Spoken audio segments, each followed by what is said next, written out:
नौजवान भर्ती कराने आर्मी दे विच, ठीक है कि साडे देश नूं उन्हां दी जरूरत है, पर उत्थे ही सरकारां नूं भी बेनती है कि साडे देश दे विच कोई किस हिसाब दे नाल वड़ आउंदा है, किहड़े ओ लोक ने ਜਿਹੜੇ ਉਹਨਾਂ ਸ਼ਰਾਰਤੀ ਅੰਸਰਾਂ ਦੇ ਨਾਲ ਜੁੜੇ ਹੋਏ ਨੇ। ਕਿਉਂ ਨੇ ਜਿਹੜੀਆਂ ਸਰਕਾਰਾਂ ਇਹਨਾਂ ਤੇ ਗੱਲਬਾਤ ਨਹੀਂ ਕਰਦੀਆਂ? ਕਿਉਂ ਸਰਕਾਰਾਂ ਨੇ ਜਿਹੜੀਆਂ ਉਹ ਧਾਰਮਿਕ ਮਸਲਿਆਂ ਨੂੰ ਲੈ ਕੇ ਲੋਕਾਂ ਨੂੰ ਆਪਸ ਦੇ ਵਿੱਚ ਲੜਾਉਣ ਤੱਕ, ਭਾਵੇਂ ਮੁੱਖ ਮੰਤਰੀ ਹੋਵੇ ਭਾਵੇਂ ਪ੍ਰਧਾਨ ਮੰਤਰੀ ਹੋਵੇ, ਸੈਰ ਸਪਾਟੇ ਤੋਂ ਬਿਨਾਂ ਜਾਂ ਫਿਰ ਹੋਰ ਬਾਹਰਲੇ ਜਿਹੜੇ ਉਹ ਦੇਸ਼ ਜਿਹੜੇ ਵਿਕਸਿਤ ਦੇਸ਼ ਨੇ ਜਿਨ੍ਹਾਂ ਦੇ ਵਿੱਚ ਅਮਰੀਕਾ ਆ ਗਿਆ, ਕੈਨੇਡਾ ਆ ਗਿਆ, ਜਿੱਥੋਂ ਇਹਨਾਂ ਨੂੰ ਲੱਗਦਾ ਵੀ ਹਾਂ ਕੁਛ ਨਾ ਕੁਛ ਆਉਣ ਵਾਲੇ ਸਮੇਂ ਦੇ ਵਿੱਚ ਜਾਂ ਸਾਨੂੰ ਰਿਟਾਇਰਮੈਂਟ ਮਿਲ ਜਾਵੇਗੀ, ਕੁਛ ਨਾ ਕੁਛ ਸਾਨੂੰ ਮਿਲੇਗਾ। ਬਿਲਕੁਲ ਤੁਸੀਂ ਧਿਆਨ ਕੀਤਾ ਹੋਏਗਾ ਕਿ ਜਦੋਂ ਵੀ ਕਿਤੇ ਨੇੜੇ ਤੇੜੇ ਚੋਣਾਂ ਹੋਣ ਤਾਂ ਇਹ ਚੀਜ਼ ਇੰਨੀ ਕੁ ਆਮ ਵਾਪਰ ਗਈ ਕਿ ਬੱਚਿਆਂ ਨੂੰ ਵੀ ਹੁਣ ਤਾਂ ਸਮਝੇ ਕਿ ਜੇ ਇਸ ਤਰੀਕੇ ਦੇ ਹੱਲੇ ਹੋਣੇ ਸ਼ੁਰੂ ਹੋਏ ਨੇ, ਯਕੀਨਨ ਚੁਣਾਵ ਨੇੜੇ ਆ ਰਹੇ ਨੇ। ਸਾਡੇ ਤੇ ਦੋਸਤੇ ਜਿਹੜੇ ਜਵਾਨ ਮਾਰ ਦਿੱਤੇ ਜਾਂਦੇ ਨੇ ਉਹਨਾਂ ਦਾ ਵੀ ਰੱਤੀ ਕਿ ਜਿਵੇਂ ਮੈਂ ਤੁਹਾਨੂੰ ਪਾਣੀ ਬਾਰੇ ਦੱਸਿਆ ਥੋੜੀ ਜਿਹੀ ਝਾਤ ਮਰਵਾ ਦਿਆਂ, ਜਿੱਥੇ ਉਹਨਾਂ ਨੂੰ ਜਬਰੀ ਨਸ਼ੇ ਵੱਲ ਧੱਕਿਆ ਗਿਆ, ਮਜਬੂਰ ਕਰ ਦਿੱਤਾ ਗਿਆ ਪ੍ਰਵਾਸ ਵਾਸਤੇ, ਜਿੱਥੇ ਬੰਦੀ ਸਿੰਘ ਅਜੇ ਤੱਕ ਰਿਹਾ ਨਹੀਂ ਕੀਤੇ ਜਾ ਸਕੇ, ਤੇ ਜਿਹੜੇ ਵਿਚਾਰੇ ਉਹ ਫੌਜੀ ਜਿਹੜੇ 84 ਵੇਲੇ ਛੱਡ ਗਏ ਸਨ ਬੈਰਕਾਂ, ਉਹਨਾਂ ਦੀ ਕਿਸੇ ਨੇ ਸਾਰ ਨਹੀਂ ਲਈ। ਪੂਰੇ ਹਿੰਦੁਸਤਾਨ ਵਿੱਚ ਸਭ ਤੋਂ ਵੱਧ ਜਾਨਾਂ ਗਈਆਂ ਨੇ, ਸ਼ਹੀਦ ਸਭ ਤੋਂ ਵੱਧ ਨੇ। ਉਹਨਾਂ ਵਿੱਚ ਪੰਜਾਬ ਕੱਲੇ ਵਿੱਚ ਇਹਨਾਂ ਸਾਡੇ ਦਸਤਾਰਧਾਰੀਆਂ ਦੀਆਂ ਵੀਰ ਨਾਰੀਆਂ ਜੋ ਇਹਨਾਂ ਨੇ ਨਾਮ ਦਿੱਤਾ ਵਾਰ ਵਿਡੋਜ਼ 2132 ਕਿ ਕਿਉਂ ਆਖਰ ਕਿਉਂ ਇਹਨਾਂ ਪੰਜਾਬੀਆਂ ਜਬਰੀ ਪ੍ਰਵਾਸ ਵੱਲ ਜਾਂ ਜਬਰੀ ਨਸ਼ੇ ਵੱਲ ਤੋੜ ਕੇ ਨਸ਼ਈ ਬਣਾਉਣਾ, ਤੇ ਫਿਰ ਅਖੀਰ ਉਹਨਾਂ ਨੂੰ ਆਪਣੀ ਅਣਖ ਤੋਂ ਵੀ ਖੋਹ ਲੈਣਾ, ਜਿੱਥੇ ਉਹਨਾਂ ਨੂੰ ਮੁਫਤ ਖੋਰੇ ਬਣਾ ਕੇ ਹੱਥ ਅੱਡ ਕੇ ਸਰਕਾਰਾਂ ਵੱਲੋਂ ਦਿੱਤੇ ਜਾਂਦੀਆਂ ਮੁਫਤ ਚੀਜ਼ਾਂ ਤੱਕ ਆਪਣੀ ਕੀਮਤ ਕਰ ਲਓ। ਇਹ ਬਣਾ ਕੇ ਆਖਰ ਸਰਕਾਰ ਚਾਹੁੰਦੀ ਕਿ ਜਿਹੜੀ ਨਰਸਰੀ ਲੱਭਦੇ ਫਿਰਦੇ ਹੋ ਨਾ ਇੱਥੋਂ ਤਿਆਰ ਹੁੰਦੀ, ਉਹ ਪੌਦ ਪੰਜਾਬ ਦੇ ਵਿੱਚੋਂ ਜੇ ਤੁਸੀਂ ਪ੍ਰਵਾਸ ਵੱਲ ਤੋਰ ਦਿਓਗੇ ਜਾਂ ਨਿਠੱਲੇ ਬਣਾ ਦਿਓਗੇ ਜਾਂ ਇਹਨਾਂ ਨੂੰ ਧਰਮ ਦੇ ਆਧਾਰ ਤੇ ਪਾੜ ਦਿਓਗੇ ਜਾਂ ਇਹਨਾਂ ਨੂੰ ਤੁਸੀਂ ਧੋਖੇ ਨਾਲ ਜਾਂ ਫਿਰ ਕਿਤੇ ਅਣਪਛਾਤੀਆਂ ਲਾਸ਼ਾਂ ਬਣਾ ਕੇ ਇਸ ਤਰ੍ਹਾਂ ਉਹਨਾਂ ਨੂੰ ਨੇਸਤਾ ਨਾਬੂਦ ਕਰਨ ਦੀ ਕੋਸ਼ਿਸ਼ ਕਰੋਗੇ ਤਾਂ ਭਾਰਤ ਦੀ ਰਾਖੀ ਲਈ ਮੁੜ ਕੇ ਕੋਈ ਆਉਣਾ ਨਹੀਂ। ਤੇ ਜਿਹੜੇ ਅੱਜ ਦੇ ਨੌਜਵਾਨ ਨਸ਼ਿਆਂ ਵਿੱਚ ਕਰ ਕਰਕੇ ਮੁੱਦੇ ਪਏ ਨੇ ਉਹਨਾਂ ਦਾ ਹਿਸਾਬ ਵੀ ਪੰਜਾਬੀ ਜ਼ਰੂਰ ਲੈਣਗੇ। ਤੇ ਜਿਹੜੇ ਅੱਜ ਦੇ ਨੌਜਵਾਨ ਨਸ਼ਿਆਂ ਵਿੱਚ ਕਰ ਕਰਕੇ ਮੁੱਦੇ ਪਏ ਨੇ ਉਹਨਾਂ ਦਾ ਹਿਸਾਬ ਵੀ ਪੰਜਾਬੀ ਜ਼ਰੂਰ ਲੈਣਗੇ। ਜੋ ਮਾੜੇ ਵਰਤਾਰੇ ਇਸ ਵੇਲੇ ਸਾਡੇ ਸਾਹਮਣੇ ਆ ਰਹੇ ਤੇ ਨਿਆਂ ਉਹਨਾਂ ਨੂੰ ਮਿਲਦਾ ਨਾ ਹੋਵੇ ਤਾਂ ਫਿਰ ਆਖਰ ਇਹ ਚੀਜ਼ ਵੀ ਬਹੁਤ ਅਹਿਮ ਹੈ, ਸੋਚਣ ਯੋਗ ਹੈ ਕਿ ਅਸੀਂ ਕਿਸ ਪਾਸੇ ਵੱਲ ਚੱਲੇ ਪਾ ਰਹੇ ਹਾਂ।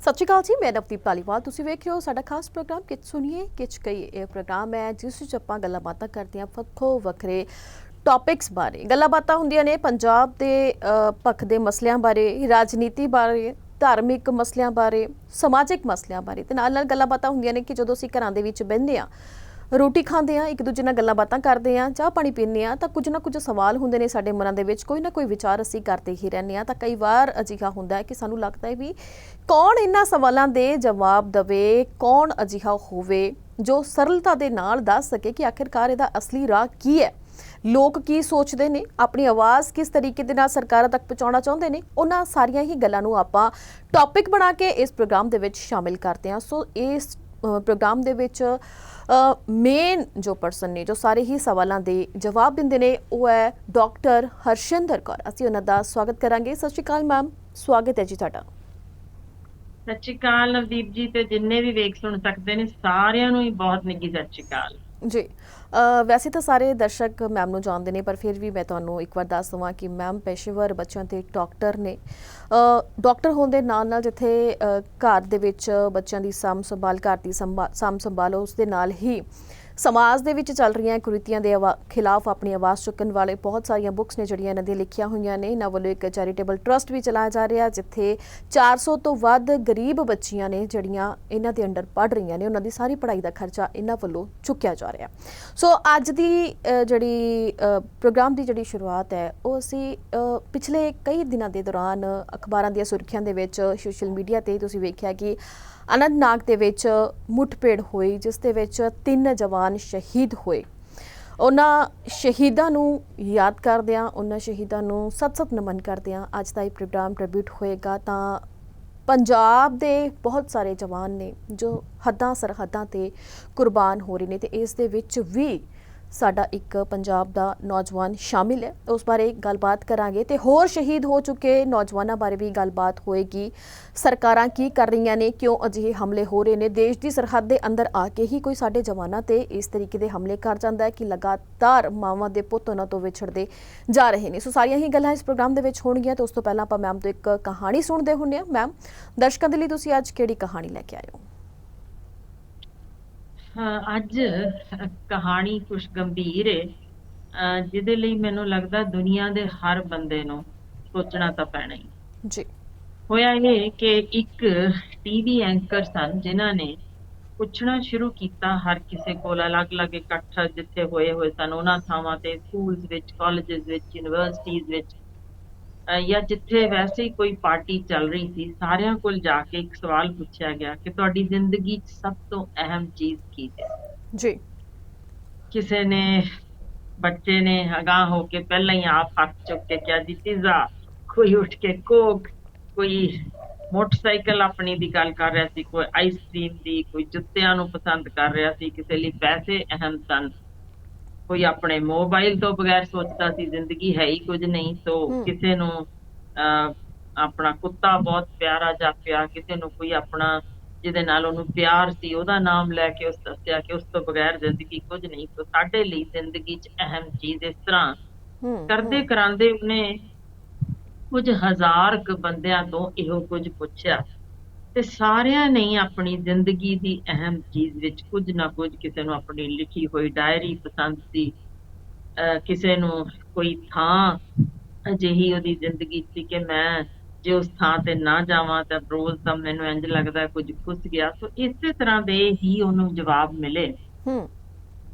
ਤੇ ਅਖੀਰ ਇੱਕ ਸਾਇੰਟਿਸਟ ਕੋਲ ਜਦੋਂ ਗਿਆ ਤੇ ਭਾਈ ਦੁਨੀਆ ਦੀ ਸਭ ਤੋਂ, ਤੈਨੂੰ ਦੁਨੀਆ ਵਿੱਚ ਆਪਣੀ ਜ਼ਿੰਦਗੀ ਵਿੱਚ ਸਭ ਤੋਂ ਅਹਿਮ ਚੀਜ਼ ਕੀ ਜਾਪਦੀ ਹੈ? ਤੇ ਉਹਨੇ ਜਵਾਬ ਦਿੱਤਾ ਪਾਣੀ। ਉਹ ਹੱਸ ਪਿਆ। ਟੀਵੀ ਐਂਕਰ ਹੱਸ ਕੇ ਕਹਿਣ ਲੱਗਾ ਕੋਈ ਗੱਲ ਹੋਈ ਵੀ ਪਾਣੀ ਇਹ ਕਾਹਦੀ ਮਤਲਬ ਜ਼ਿੰਦਗੀ 'ਚ ਅਹਿਮ ਗੱਲ ਹੋਈ? ਉਹਨੇ ਉਹਨੂੰ ਉੱਥੇ ਬਿਠਾ ਲਿਆ ਤੇ ਕੁਝ ਤੱਥ ਦੱਸੇ। ਜੀ। ਮੈਂ ਇਨ ਬਿਨ ਉਹ ਤੱਥ ਹੀ ਅੱਜ ਤੁਹਾਡੇ ਨਾਲ ਸਾਂਝੇ ਕਰਨਾ ਚਾਹੁੰਦੀ ਹਾਂ ਕਿਉਂਕਿ ਇਹ ਸ਼ਾਇਦ ਸਾਨੂੰ, ਸਾਡੀ ਜ਼ਿੰਦਗੀ ਸ਼ਾਇਦ ਤਬਦੀਲ ਕਰ ਦੇਣ। ਜੀ। ਸਾਰੇ ਜਾਣਦੇ ਨੇ ਕਿ 75% ਸਾਡੀ ਜੋ ਧਰਤੀ ਹੈ ਉਹ ਹਿੱਸਾ ਇਸ ਵੇਲੇ ਪਾਣੀ ਦੇ। ਉਹਦੇ ਵਿੱਚ ਜੇ ਅਸੀਂ ਗੱਲ ਕਰਦੇ ਹਾਂ ਪੀਣ ਦੇ ਪਾਣੀ ਦੀ, ਤਾਂ ਉਹ ਜਿਹੜਾ ਅਵੇਲੇਬਲ ਅਸੀਂ ਗਿਣਦੇ ਹਾਂ ਸਿਰਫ 3% ਜੇ। ਹਾਲਾਂਕਿ 75% ਅਸੀਂ ਧਰਤੀ ਦਾ ਹਿੱਸਾ ਪਾਣੀ ਦਾ ਗਿਣ ਰਹੇ ਹਾਂ, ਪਰ ਪੀਣ ਯੋਗ ਪਾਣੀ ਸਿਰਫ 3% ਹੈ। ਜੀ। ਉਸ 3% ਚੋਂ ਵੀ ਲਗਭਗ 1.2% ਜੇ ਜਿਹੜਾ ਅਸੀਂ ਬਰਫ਼ ਦੇ ਵਿੱਚ ਜਾਂ ਗਲੇਸ਼ੀਅਰ ਦੇ ਵਿੱਚ ਜਾਂ ਕੋਈ ਆਈਸ ਕੈਪਸ ਨੇ ਉਹਨਾਂ ਦੇ ਵਿੱਚ ਜਾਂ ਬਹੁਤ ਡੂੰਘਾ ਜ਼ਮੀਨ ਦੇ ਵਿੱਚ ਕਿਤੇ ਬਚਿਆ ਹੋਇਆ। ਯਾਨੀ ਇੱਕ ਤਰੀਕੇ ਅਸੀਂ ਸਿਰਫ 1.2% ਪਾਣੀ ਹੀ ਜੋ ਪੀਣ ਯੋਗ ਹੈ ਧਰਤੀ ਉੱਤੇ ਸਾਡੇ ਕੋਲ ਅੱਜ ਦੇ ਦਿਨ ਮੌਜੂਦ ਹੈ। ਹੁਣ ਇਹਦੇ ਵਿੱਚੋਂ ਲਗਭਗ 1 ਬਿਲੀਅਨ ਤੋਂ ਵੱਧ, 1 ਬਿਲੀਅਨ ਤੋਂ ਵੱਧ ਦੁਨੀਆ ਦੇ ਬੰਦੇ ਐਸੇ ਨੇ ਜਿਨ੍ਹਾਂ ਕੋਲ ਸੇਫ ਕਲੀਨ ਵਾਟਰ ਹੈ ਨਹੀਂ ਅੱਜ ਦੇ ਦਿਨ ਵੀ। ਜੀ। ਹੁਣ ਇਹਦੇ ਵਿੱਚ ਜੇ ਅਹਿਮ ਗੱਲ ਅਸੀਂ ਨੋਟ ਕਰੀਏ, ਜੋ ਡਾਕਟਰ ਬੈਂਜਾਮਿਨ ਨੇ ਡੈਨਮਾਰਕ ਦੀ ਯੂਨੀਵਰਸਿਟੀ ਵਿੱਚ ਨੇ, ਉਹਨਾਂ ਨੇ ਜੋ ਸਾਰੇ ਤੱਥ ਖੋਜ ਕੇ ਦੱਸਦੇ ਨੇ ਕਿ ਜਿੰਨਾ ਵੀ ਪੀਣ ਯੋਗ ਪਾਣੀ ਸਾਰਾ ਅੱਜ ਦੇ ਦਿਨ ਦੁਨੀਆ 'ਚ ਹੈ, ਉਹ ਫਰੈਸ਼ ਵਾਟਰ ਦੁਨੀਆ ਭਰ ਦਾ ਅੱਧਾ ਫਰੈਸ਼ ਵਾਟਰ ਸਿਰਫ 6 ਮੁਲਕਾਂ 'ਚ ਹੀ ਮਿਲ ਰਿਹਾ ਜੇ, ਬਾਕੀ ਸਾਰੀ ਥਾਂ ਤੇ ਉਹਨੂੰ ਪਿਉਰੀਫਾਈ ਕਰਨ ਦੀ ਲੋੜ ਪੈ ਰਹੀ ਹੈ। ਜੀ। ਹੁਣ ਇਹਦੇ ਵਿੱਚ ਮੈਂ ਇੱਕ ਨਿੱਕੀ ਜਿਹੀ ਚੀਜ਼ ਹੀ ਦੱਸਾਂ ਕਿ ਜਿਹੜਾ ਅਸੀਂ ਆਮ ਕਹਿ ਦਿੰਦੇ ਹਾਂ ਟੂਟੀ ਚੋਂਦੀ ਰਹਿ ਗਈ ਘਰ 'ਚ, ਹੂੰ। ਰਾਤ ਭਰ ਜੇ ਉਹ ਟੂਟੀ ਵੀ ਚੋਂਦੀ ਰਹਿ ਜਾਂਦੀ ਹੈ, ਤੁਹਾਨੂੰ ਪਤਾ ਜੇ 1 ਸਾਲ ਵਿੱਚ ਉਹ ਜਿਹੜੀ ਡ੍ਰਿਪਿੰਗ ਲਾਸ ਜਿਹਨੂੰ ਗਿਣਦੇ ਨੇ, ਲਗਭਗ 5500 ਲੀਟਰ ਜੇ ਸਿਰਫ ਇੱਕ ਟੂਟੀ ਕਿਸੇ ਘਰ ਵਿੱਚ ਜੇ ਰੱਤੀ ਮਾਸਾ ਲੀਕ ਕਰਦੀ, ਬੂੰਦ ਬੂੰਦ ਗਿਰਦੀ ਰਹਿੰਦੀ ਜੇ। ਇਹ ਕੈਲਕੂਲੇਸ਼ਨ ਜੇ ਬਕਾਇਦਾ ਜੋ ਸਾਇੰਟਿਸਟ ਵੱਲੋਂ ਕੀਤੀ ਜਾ ਚੁੱਕੀ ਜੇ, ਉਹ ਫਾਰਮੂਲਾ ਪੂਰਾ ਲਗਾ ਕੇ ਪੂਰਾ ਕੈਲਕੂਲੇਸ਼ਨ ਹੁੰਦੀ ਜੇ। ਹੁਣ ਇਸੇ ਤਰ੍ਹਾਂ ਜਿਸ ਢੰਗ ਨਾਲ ਕਾਰਾਂ ਦੀ ਗਿਣਤੀ ਸਾਡੇ ਵੱਧਦੀ ਜਾਂਦੀ ਹੈ, ਕੱਲੀ ਕਾਰ ਧੋਣ ਉੱਤੇ ਜਿਹੜੇ ਕਾਰ ਵਾਸ਼ ਲੱਗੇ ਹੋਏ ਨੇ ਇਸ ਵੇਲੇ, ਜਿਹੜੀਆਂ ਕੰਪਨੀਆਂ ਧੋਂਦੀਆਂ ਨੇ, ਉਹਨਾਂ 'ਚ ਲਗਭਗ 180 ਲੀਟਰ ਪਾਣੀ ਇੱਕ ਕਾਰ ਤੇ ਜ਼ਾਇਆ ਹੋ ਜਾਂਦਾ। ਤੁਸੀਂ ਅੰਦਾਜ਼ਾ ਲਾ ਲਿਓ, ਹਰ ਘਰ ਨੇ ਜਿੱਥੇ ਕਈਆਂ 'ਚ 2, 3 ਜਾਂ 4 ਕਾਰਾਂ ਵੀ ਖੜੀਆਂ ਨੇ। ਜੀ। ਤੇ ਜੇ ਤੁਸੀਂ ਹੋਮ ਵਾਸ਼ ਜਿਹਨੂੰ ਅਸੀਂ ਕਹਿੰਦੇ ਹਾਂ ਘਰ ਵਿੱਚ, ਤਾਂ ਉਹ ਲਗਭਗ 300 ਲੀਟਰ ਪਾਣੀ ਅੰਦਾਜ਼ਨ ਲਾਇਆ ਜਾਂਦਾ ਕਿ ਉਹਦੇ 'ਚ ਵੇਸਟ ਹੋਇਆ। ਹੂੰ। ਹੁਣ ਪਾਣੀ ਦੀ ਮਹੱਤਤਾ ਥੋੜੀ ਜਿਹੀ ਹੋਰ ਸਮਝੀਏ ਕਿ ਜੇ ਅਸੀਂ ਲਗਭਗ ਸਿਰਫ ਇੱਕ ਮੀਡੀਅਮ ਸਾਈਜ਼ ਦਾ ਜੇ ਪਿਜ਼ਾ ਬਣਾਉਣਾ ਹੋਏ, ਹੂੰ। ਉਹਦੇ ਤੇ ਅੰਦਾਜ਼ਨ ਜੋ ਇਹ ਲਾਇਆ ਜਾ ਚੁੱਕਿਆ ਕਿ ਉਹਦੀ ਪ੍ਰੋਡਕਸ਼ਨ ਤੇ, ਯਾਨੀ ਇੱਕ ਮੀਡੀਅਮ ਪਿਜ਼ਾ ਦੀ ਬਣਾ ਕੇ ਪਰੋਸਣ ਤੱਕ ਦਾ ਪੂਰਾ ਪ੍ਰੋਡਕਸ਼ਨ ਜਿਹੜੀ ਦੇ ਵਿੱਚ ਸਮੇਤ ਉਹਦੀ ਜਾਨੀ ਉਗਾਉਣ ਤੋਂ ਜੋ ਸਾਰਾ ਕੁਝ ਲੱਗਣਾ ਕਿ ਉਹਦਾ ਪਿਜ਼ਾ ਬੇਸ ਬਣ ਜਾਵੇ, ਉਹਦੇ ਤੱਕ ਪਹੁੰਚਣ ਤੱਕ ਵੀ 1000 ਲੀਟਰ ਪਾਣੀ ਵਰਤਿਆ ਜਾਂਦਾ। ਹੂੰ। ਹੁਣ ਜੇ ਅਸੀਂ ਸਿਰਫ 1 ਕਿਲੋ ਚੌਲ ਉਗਾਉਣੇ ਹੋਣ, ਪੰਜਾਬ ਦੇ ਵਿੱਚ ਝਾਤ ਮਾਰਿਓ, ਅੰਦਾਜ਼ਨ ਜਿਹੜਾ ਪਾਣੀ ਲੱਗਦਾ ਜੇ ਨਾ, ਉਹਦੇ ਤੇ 2400 ਲੀਟਰ ਪਾਣੀ 1 ਕਿਲੋ ਚੌਲ ਦੀ ਪ੍ਰੋਡਕਸ਼ਨ ਤੇ ਲੱਗ ਜਾਂਦਾ ਹੈ। ਹੂੰ। ਜ਼ਰਾ ਗਾਂਹ ਝਾਤ ਮਾਰਿਓ, ਇੱਕ ਆਮ ਕਾਟਨ ਸ਼ਰਟ, ਕਮੀਜ਼, ਯਾਨੀ ਇਸ ਨੂੰ ਬਣਾਉਣ ਉੱਤੇ ਜਿੰਨੀ ਪ੍ਰੋਡਕਸ਼ਨ ਦੇ ਵਿੱਚ, ਯਾਨੀ ਉਗਾਉਣ ਤੋਂ, ਕਾਟਨ ਤੋਂ ਲੈ ਕੇ ਪ੍ਰੋਡਕਸ਼ਨ ਦੇ ਵਿੱਚ ਜਿੰਨਾ ਵੀ ਲੱਗਣਾ, ਲਗਭਗ 2600 ਲੀਟਰ ਪਾਣੀ ਲੱਗਦਾ ਜੇ ਇੱਕ ਕਾਟਨ ਦੀ ਕਮੀਜ਼ ਤੱਕ ਪਹੁੰਚਣ। ਹੂੰ। ਹੁਣ ਜੇ ਕਿਤੇ ਅਸੀਂ 1 ਕਿਲੋ ਚਿਕਨ ਖਰੀਦ ਲਿਆਉਂਦੇ ਹਾਂ, ਤਾਂ ਸਮਝ ਲਓ ਉਹਦੀ ਪੂਰੀ ਪ੍ਰੋਡਕਸ਼ਨ ਕਾਸਟ ਦੇ ਵਿੱਚ 4300 ਲੀਟਰ ਪਾਣੀ ਜਾਂਦਾ ਜੇ। ਜੀ। ਯਾਨੀ 1 ਕਿਲੋ ਚਿਕਨ ਤਿਆਰ ਕਰਨ ਲਈ ਉਹਨੂੰ ਪੂਰੀ ਪ੍ਰੋਡਕਸ਼ਨ ਟਾਈਮ। ਤਾਂ ਇਸੇ ਤਰ੍ਹਾਂ ਹੀ 1 ਟਨ ਸੀਮੈਂਟ, ਅਸੀਂ ਇਸ ਵੇਲੇ ਕੰਕਰੀਟ ਜੰਗਲ ਉਸਾਰਦੇ ਜਾ ਰਹੇ ਹਾਂ, ਤਾਂ 1 ਟਨ ਸੀਮੈਂਟ ਵਿੱਚ 5200 ਲੀਟਰ ਪਾਣੀ ਲੱਗ ਜਾਂਦਾ ਜੇ। ਤੇ ਜਿਹੜੀਆਂ ਜੀਨਸ ਅੱਜ ਕੱਲ ਅਸੀਂ ਅੱਧੀਆਂ ਪਾੜ ਕੇ ਬੜੇ ਖੁਸ਼ ਹੁੰਨੇ ਆ ਕਿ ਸਾਬਤ ਬਣਾ ਲਈ ਤੇ ਵਿੱਚੋਂ ਉਹਦੇ ਟੋਟੇ ਕੱਟ ਕੇ ਸੁੱਟ ਦਿੱਤੇ, ਕੋਈ ਮਾਇਨੇ ਨਹੀਂ ਰੱਖਦੇ, ਪਰ ਸਾਡੀ ਮਾਡਰਨ ਜੀਨ ਤਿਆਰ ਹੋ ਗਈ। 6800 ਲੀਟਰ ਪਾਣੀ ਇੱਕ ਕਾਟਨ ਦੀ ਜੀਨ ਜਿਹੜੀ ਤਿਆਰ ਹੁੰਦੀ ਜੇ, ਉਹਦੀ ਪ੍ਰੋਡਕਸ਼ਨ ਕਾਸਟ ਵਿੱਚ ਲੱਗਦਾ ਜੀ। ਜੇ ਕਿਤੇ 1 ਕਿਲੋ ਬੀਫ ਤਿਆਰ ਕਰਨਾ ਹੋਏ ਤਾਂ 15400 ਲੀਟਰ। ਯਾਨੀ ਕਹਿਣ ਦਾ ਭਾਵ ਇਹ ਸੀ ਕਿ ਜੇ 1 ਕਿਲੋ ਚਾਕਲੇਟ ਵੀ ਜੇ ਕਿਸੇ ਨੇ ਤਿਆਰ ਕਰਨੀ ਹੈ ਤਾਂ 17000 ਲੀਟਰ ਪਾਣੀ। ਬਿਲਕੁਲ ਇੱਕ ਕਾਰ ਤਿਆਰ ਕਰਨ ਲਈ 1,48,000 ਤੋਂ ਲੈ ਕੇ ਨਿਰਾ ਇਹ ਚੀਜ਼ਾਂ ਜੇ ਮੈਂ ਗਿਣੀ ਜਾਵਾਂ ਤਾਂ ਸ਼ਾਇਦ ਅੰਤ ਹੋਣਾ ਹੀ ਨਹੀਂ। ਮੈਂ ਸਿਰਫ ਇਹ ਦੱਸਣਾ ਚਾਹੁੰਦੀ ਸਾਂ ਕਿ ਅੱਜ ਦੇ ਦਿਨ ਇਹ ਅਨਾਉਂਸਮੈਂਟ ਹੋ ਚੁੱਕੀ ਜੇ ਕਿ ਸਾਡੇ ਕੋਲ ਪੂਰੀ ਦੁਨੀਆ ਦੀ ਗੱਲ ਹੋ ਰਹੀ ਹੈ, ਕਿਉਂਕਿ ਅਸੀਂ ਗਰਾਊਂਡ ਵਾਟਰ ਜਦੋਂ ਖਿੱਚਦੇ ਹਾਂ ਉਹ ਕਿਤੇ ਇੱਕ ਹਿੱਸੇ ਤੱਕ ਸੀਮਤ ਨਹੀਂ ਹੋ ਜਾਂਦਾ। ਤਾਂ ਇਹੀ ਡਾਕਟਰ ਬੈਂਜਾਮਿਨ ਨੇ ਪੂਰੀ ਕੈਲਕੂਲੇਸ਼ਨ ਕਰਕੇ ਸਾਰੇ ਪਾਸਿਓਂ ਦੱਸ ਦਿੱਤਾ ਕਿ ਸੰਨ 2040 ਵਿੱਚ ਐਂਟਾਇਰ ਪਲੈਨਟ, ਉਹਨੇ ਗੱਲ ਕੀਤੀ, ਪੂਰੀ ਧਰਤੀ ਉੱਪਰ ਪੀਣ ਯੋਗ ਪਾਣੀ ਦੀ ਇੰਨੀ ਜ਼ਿਆਦਾ ਕਮੀ ਹੋਣੀ ਜੇ ਕਿ ਲਗਭਗ ਅੱਧੀ ਵਸੋਂ ਦੁਨੀਆ ਉੱਪਰ ਖਤਮ ਹੋ ਜਾਏਗੀ। ਜ਼ਰਾ ਅੰਦਾਜ਼ਾ ਲਾ ਲਓ 2040 ਕਿੰਨੀ ਕੁ ਦੂਰ ਰਹਿ ਗਿਆ। 2023 ਚ ਆਪਾਂ ਬੈਠੇ ਹਾਂ, ਪਰ ਕਿੰਨੇ ਕੁ ਲੋਕ ਨੇ ਜਿਹੜੇ ਚਿੰਤਿਤ ਨੇ ਕਿ ਵਾਕਈ ਪਾਣੀ ਚੱਲਿਆ ਜਾਂ ਕਦੇ ਮੇਰਾ ਖਿਆਲ ਹੈ ਜੇ ਤੁਸੀਂ ਸਿਆਸਤਦਾਨਾਂ ਦੇ ਘਰ ਧੋਂਦੇ ਦੇਖ ਲਓ, ਉਹਨਾਂ ਦੀਆਂ ਕਾਰਾਂ ਧੋਂਦੇ ਦੇਖ ਲਓ, ਉਹਨਾਂ ਦੇ ਕੁੱਤਿਆਂ ਨੂੰ ਨਵਾਉਂਦੇ ਦੇਖ ਲਓ, ਤਾਂ ਪੂਰੀ ਇੱਕ ਸ਼ਹਿਰ ਜਿੰਨਾ ਪਾਣੀ ਉਹ ਇੱਕ ਕਾਲੋਨੀ ਜਿਹਦੇ ਵਿੱਚ ਸਾਡੇ ਸਿਆਸਤਦਾਨ ਵਸਦੇ ਨੇ ਉਨੀ ਥਾਂ ਤੇ ਉਹ ਵਰਤ ਕੇ ਸਿਰਫ ਜ਼ਾਇਆ ਕੀਤਾ ਜਾ ਰਿਹਾ। ਤੇ ਬਿਲਕੁਲ। ਦੂਜੇ ਪਾਸੇ ਅੰਦਾਜ਼ਾ ਲਾਓ ਕਿ ਪੰਜਾਬ ਵਿੱਚ ਅਜਿਹੀਆਂ ਥਾਵਾਂ ਨੇ 1 ਬਿਲੀਅਨ ਤਾਂ ਸਾਰੀ ਉਹਨਾਂ ਨੇ ਦੱਸ ਦਿੱਤਾ ਦੁਨੀਆ ਵਿੱਚ ਜਿਨ੍ਹਾਂ ਕੋਲ ਪੀਣ ਯੋਗ ਪਾਣੀ ਨਹੀਂ, ਪਰ ਸਾਡੇ ਵੀ ਅਜਿਹੇ ਬਹੁਤ ਸਾਰੇ ਫਿਰੋਜ਼ਪੁਰ ਤੇ ਹੋਰ ਕਈ ਇਲਾਕਿਆਂ ਦੀਆਂ ਤਸਵੀਰਾਂ ਸਾਹਮਣੇ ਆ ਚੁੱਕੀਆਂ ਨੇ ਜਿੱਥੇ ਉਹਨਾਂ ਕੋਲ ਪਾਣੀ ਨਹੀਂ ਤੇ ਕਿਵੇਂ ਦੂਰ ਦੂਰ ਤੱਕ ਪੀਣ ਯੋਗ ਸਾਫ਼ ਪਾਣੀ ਲੈਣ ਲਈ ਔਰਤਾਂ ਨੂੰ ਨਿਕਲਣਾ ਪੈਂਦਾ ਹੈ। ਸਿਰ ਤੇ ਕਿਵੇਂ ਘੜੇ ਚੁੱਕਦੀਆਂ ਨੇ, ਕਿਵੇਂ ਪੀਣ ਦਾ ਪਾਣੀ ਅੱਧਾ ਅੱਧਾ ਗਲਾਸ ਕਰਕੇ ਲੈਂਦੀਆਂ ਨੇ, ਨਹਾਣਾ ਤਾਂ ਬਹੁਤ ਦੂਰ ਦੀ ਗੱਲ ਏ, ਕੱਪੜੇ ਧੋਣੇ ਤਾਂ ਉਹਨਾਂ ਲਈ ਸੁਪਨਾ ਹੀ ਹੈ।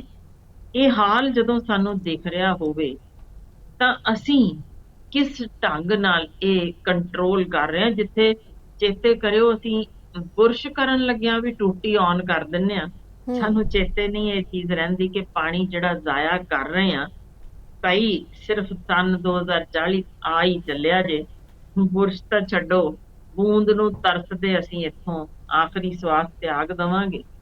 ਤੇ ਜਿਸ ਢੰਗ ਨਾਲ ਸਾਡੇ ਕਿਸਾਨ ਵੀਰ ਧੜਾ ਧੜ ਜ਼ਮੀਨ ਹੇਠੋਂ ਪਾਣੀ ਖਾਲੀ ਕਰੀ ਜਾਂਦੇ ਨੇ, ਸ਼ਾਇਦ ਜੇ ਕੋਈ ਇੱਕ ਜਣਾ ਵੀ ਇਸ ਗੱਲ ਤੋਂ ਸਮਝ ਕੇ ਉਹਨਾਂ ਨੂੰ ਰੱਤੀ ਮਾਸਾ ਸਮਝਾ ਸਕੇ ਕਿ ਅਸੀਂ ਕਿੰਨੇ ਕੁ ਸਾਲ ਆਖਰ ਇਹ ਉਪਜ ਲੈ ਸਕਾਂਗੇ, ਕਿੰਨੀ ਕੁ ਦੇਰ ਇਸ ਧਰਤੀ ਦਾ ਸੀਨਾ ਪਾੜਦੇ ਰਵਾਂਗੇ, ਤੇ ਜਦੋਂ ਅਖੀਰ ਖਤਮ ਹੋ ਜਾਏਗਾ ਸਭ ਕੁਝ ਫਿਰ ਜਾਣਾ ਕਿੱਥੇ ਹੈ। ਤੇ ਜੇ ਦੁਨੀਆ ਭਰ ਵਿੱਚ ਡ੍ਰਿਪ ਇਰੀਗੇਸ਼ਨ ਸ਼ੁਰੂ ਹੋ ਚੁੱਕੀ ਜਿਹੜੇ ਵਿਕਸਿਤ ਮੁਲਕਾਂ ਵਿੱਚ, ਈਵਨ ਸਾਡੇ ਇੱਥੇ ਵੀ ਭਾਰਤ ਵਿੱਚ ਦੇਖੀਏ ਤਾਂ ਬੀਕਾਨੇਰ ਉਹਨਾਂ ਨੇ ਕਿਹਾ ਲੈ ਲਹਾਉਂਦੇ ਖੇਤ ਤਿਆਰ ਕਰ ਦਿੱਤੇ ਨੇ ਜਿੱਥੇ ਬੰਜਰ ਜ਼ਮੀਨਾਂ ਸੀ, ਪਾਣੀ ਨਹੀਂ ਸੀ, ਇੱਕ ਡ੍ਰਿਪ ਇਰੀਗੇਸ਼ਨ ਲਾਈ। ਉਹ ਵੀ ਕਮਾਲ ਦੇਖੋ ਕਿ ਸੂਰਜੀ ਕਿਰਨਾਂ ਨਾਲ ਉਹ ਰੋਸ਼ਨੀ ਤਿਆਰ ਕੀਤੀ ਜਾਂਦੀ ਜੀ। ਝੌਂਪੜੀਆਂ ਬਣੀਆਂ ਨੇ ਪਰ ਉਹਨਾਂ ਦੇ ਨਾਲ ਉਹ ਸੂਰਜੀ ਕਿਰਨਾਂ ਤਿਆਰ ਕਰਨ ਦਾ ਯੰਤਰ ਲਾਇਆ ਤੇ ਨਾਲ ਹੀ ਡ੍ਰਿਪ ਇਰੀਗੇਸ਼ਨ ਉਹਦੇ ਨਾਲ ਕਨੈਕਟ ਕਰ ਦਿੱਤੀ ਗਈ ਹੈ ਤੇ ਰੱਤੀ ਰੱਤੀ ਬੂੰਦ ਬੂੰਦ ਪਾਣੀ ਜਿਵੇਂ ਜੜ੍ਹਾਂ 'ਚ ਜਾਂਦਾ ਜੇ ਫਸਲਾਂ ਦੇ, ਉੱਥੇ ਬਾਜਰਾ ਵੀ ਕਣਕ ਵੀ ਬਹੁਤ ਕੁਝ ਉਹਨਾਂ ਨੇ ਲਾ ਲਿਆ ਤੇ ਜਿਵੇਂ ਉਹ ਸਬਜ਼ੀਆਂ ਉਗਾ ਕੇ ਸਾਰਾ ਕੁਝ ਇਹ ਚੀਜ਼ਾਂ ਕਰ ਰਹੇ ਨੇ।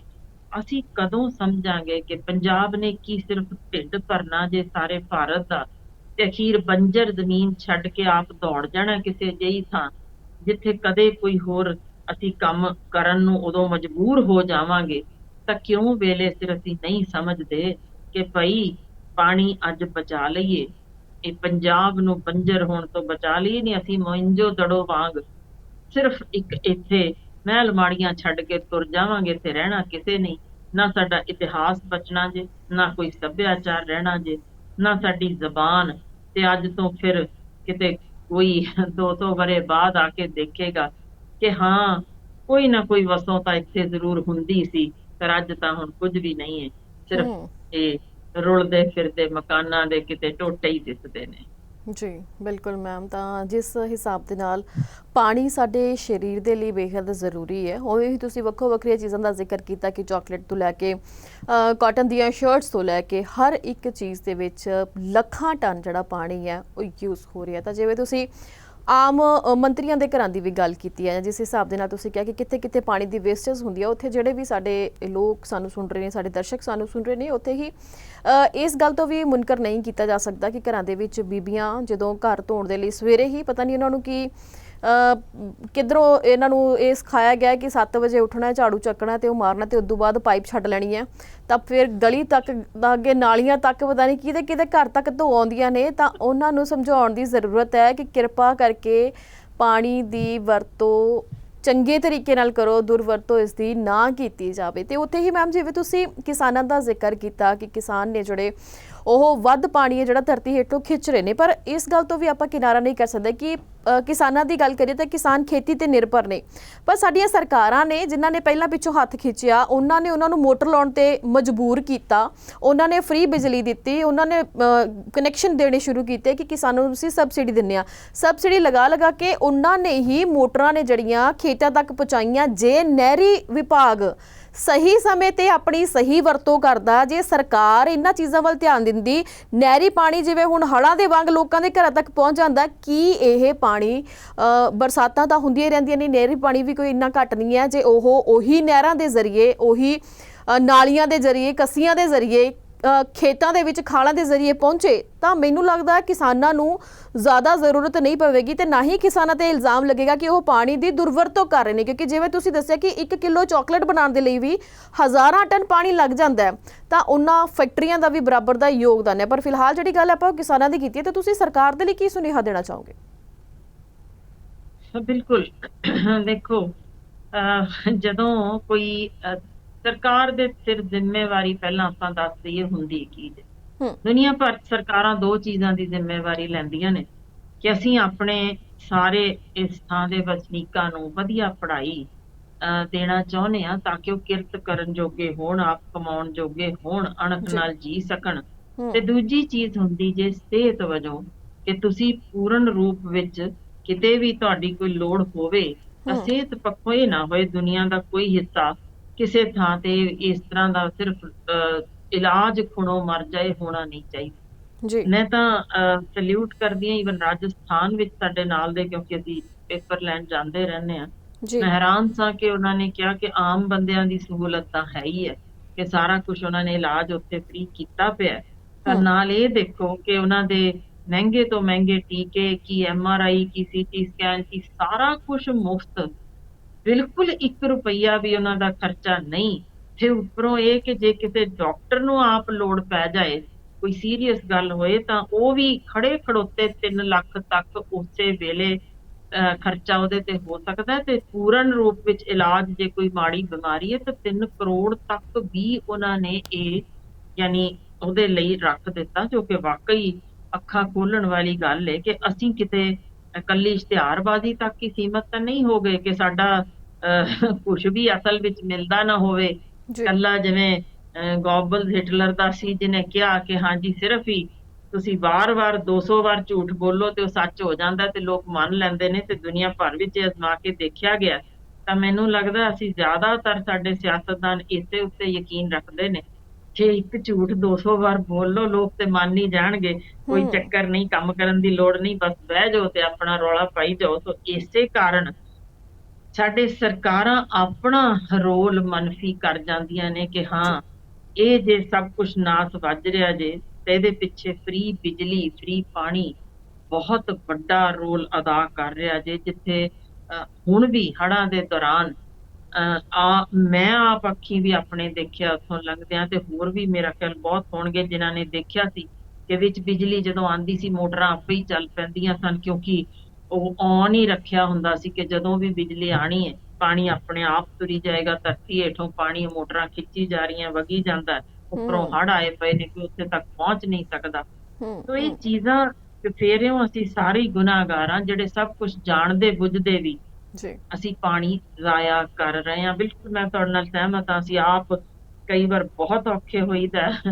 ਸਾਡੇ ਵੀ ਇਹੀ ਹਾਲ ਕਿ ਗਲੀ ਵਿੱਚ ਜਦੋਂ ਵੀ ਆਓ, ਕੋਈ ਅਗਲੇ ਘਰ ਵਾਲੇ ਆਪਣਾ ਪਾਣੀ ਚਲਾ ਕੇ ਟੂਟੀ ਔਨ ਕਰਕੇ ਹੇਠਾਂ ਮੋਟਰ ਛੱਡ ਕੇ ਤੇ ਧਰਤੀ ਹੇਠਲਾ ਪਾਣੀ ਤੁਸੀਂ ਮੰਨੋਗੇ 1 ਹਫ਼ਤਾ ਵਗੀ ਜਾਂਦਾ ਕਿ ਉਹ ਲੌਕ ਕਰਕੇ ਤੁਰ ਗਏ ਤੇ ਉਹ ਲਗਾਤਾਰ ਵਗੀ ਜਾ ਰਿਹਾ ਗਲੀ 'ਚ, ਇਸੇ ਤਰ੍ਹਾਂ ਸ਼ਿਕਾਇਤਾਂ ਕਰੀ ਜੋ ਮਰਜ਼ੀ ਕਰੀ ਜੋ, ਕੋਈ ਸੁਣਦਾ ਨਹੀਂ। ਤਾਂ ਗੱਲ ਵਾਕਈ ਬਹੁਤ ਗੰਭੀਰ ਹੈ ਕਿ ਜਦੋਂ ਸੰਨ 2040 ਵਿੱਚ ਜਿਵੇਂ ਗੱਲ ਕੀਤੀ ਜਾਂਦੀ ਹੈ ਪੀਣ ਯੋਗ ਪਾਣੀ ਹੋਈ ਨਹੀਂ ਰਹਿਣਾ, ਤਾਂ ਫਿਰ ਵਾਕਈ ਇਹ ਚਿੰਤਾ ਦਾ ਵਿਸ਼ਾ ਹੈ। ਅੱਜ ਸਾਨੂੰ ਸਾਰਿਆਂ ਨੂੰ ਖੜੇ ਹੋਣਾ ਪੈਣਾ। ਆਉਣ ਵਾਲੇ ਕਈ ਸਾਲਾਂ ਦੇ ਦੌਰਾਨ 2040 ਦਾ ਉਹਨਾਂ ਨੇ ਜ਼ਿਕਰ ਕੀਤਾ ਕਿ ਉਸ ਦੇ ਦੌਰਾਨ ਧਰਤੀ ਹੇਠਲਾ ਪਾਣੀ ਹੈ ਜਿਹੜਾ ਉਹ ਖਤਮ ਹੋ ਜਾਏਗਾ, ਤਾਂ ਅਸੀਂ ਆਪਣੀ ਆਉਣ ਵਾਲੀ ਜਨਰੇਸ਼ਨ ਨੂੰ ਵਿਰਾਸਤ ਦੇ ਵਿੱਚ ਕੀ ਦੇ ਕੇ ਜਾਵਾਂਗੇ? ਪਾਣੀ ਸਭ ਕੁਝ ਮੁਕਾ ਦਿੱਤਾ ਹੈ, ਰੇਹਾਂ ਸਪਰੇਹਾਂ ਦੇ ਨਾਲ ਅਸੀਂ ਆਲਾ ਦੁਆਲਾ ਹੀ ਇੰਨਾ ਦੂਸ਼ਿਤ ਕਰ ਦਿੱਤਾ ਹੈ, ਹਵਾ ਨੂੰ ਇੰਨਾ ਪ੍ਰਦੂਸ਼ਿਤ ਕਰ ਦਿੱਤਾ ਹੈ ਕਿ ਜਿਹੜੀ ਇਹ ਆਉਣ ਵਾਲੀ ਜਨਰੇਸ਼ਨ ਹੈ, ਜਿਹੜੇ ਅੱਜ ਕੱਲ੍ਹ ਬੱਚੇ ਪੈਦਾ ਹੋ ਰਹੇ ਨੇ, ਤਾਂ ਸਾਰਿਆਂ ਦੇ ਘਰਾਂ ਦੇ ਵਿੱਚ ਵੀ ਛੋਟੇ ਛੋਟੇ ਬੱਚੇ ਨੇ, ਤਾਂ ਸਭ ਦੇਖ ਸਕਦੇ ਹੋ ਕਿ ਕਿਸ ਹਿਸਾਬ ਦੇ ਨਾਲ ਉਹ ਬਿਮਾਰੀਆਂ ਤੋਂ ਪੀੜਿਤ ਨੇ। ਸੋ ਕੋਸ਼ਿਸ਼ ਕਰੀਏ ਕਿ ਜਿੰਨਾ ਕੁ ਸਾਡੇ ਤੋਂ ਸਹਿਯੋਗ ਦਿੱਤਾ ਜਾਂਦਾ ਹੈ ਅਸੀਂ ਆਪਣੇ ਪੱਧਰ ਤੇ ਵੀ ਥੋੜਾ ਬਹੁਤ ਸਹਿਯੋਗ ਦਈਏ, ਤਾਂ ਕਿ ਕਿਤੇ ਨਾ ਕਿਤੇ ਸਾਨੂੰ ਦੇਖ ਕੇ ਕੋਈ ਹੋਰ ਲੋਕ ਵੀ ਇਹਨਾਂ ਕੰਮਾਂ ਤੋਂ ਸੁਚੇਤ ਹੋਣਗੇ ਤਾਂ ਉਹ ਵੀ ਸਹਿਯੋਗ ਜ਼ਰੂਰ ਦੇਣਗੇ। ਕਿਉਂਕਿ ਜੇਕਰ ਪਾਣੀ ਦਾ ਬਚਾਅ ਅਸੀਂ ਕਰਨਾ ਸ਼ੁਰੂ ਕਰਾਂਗੇ ਤਾਂ ਹੀ ਅਸੀਂ ਦੂਜਿਆਂ ਨੂੰ ਕਹਿਣ ਜੋਗੇ ਹੋਵਾਂਗੇ ਕਿ ਪਾਣੀ ਨੂੰ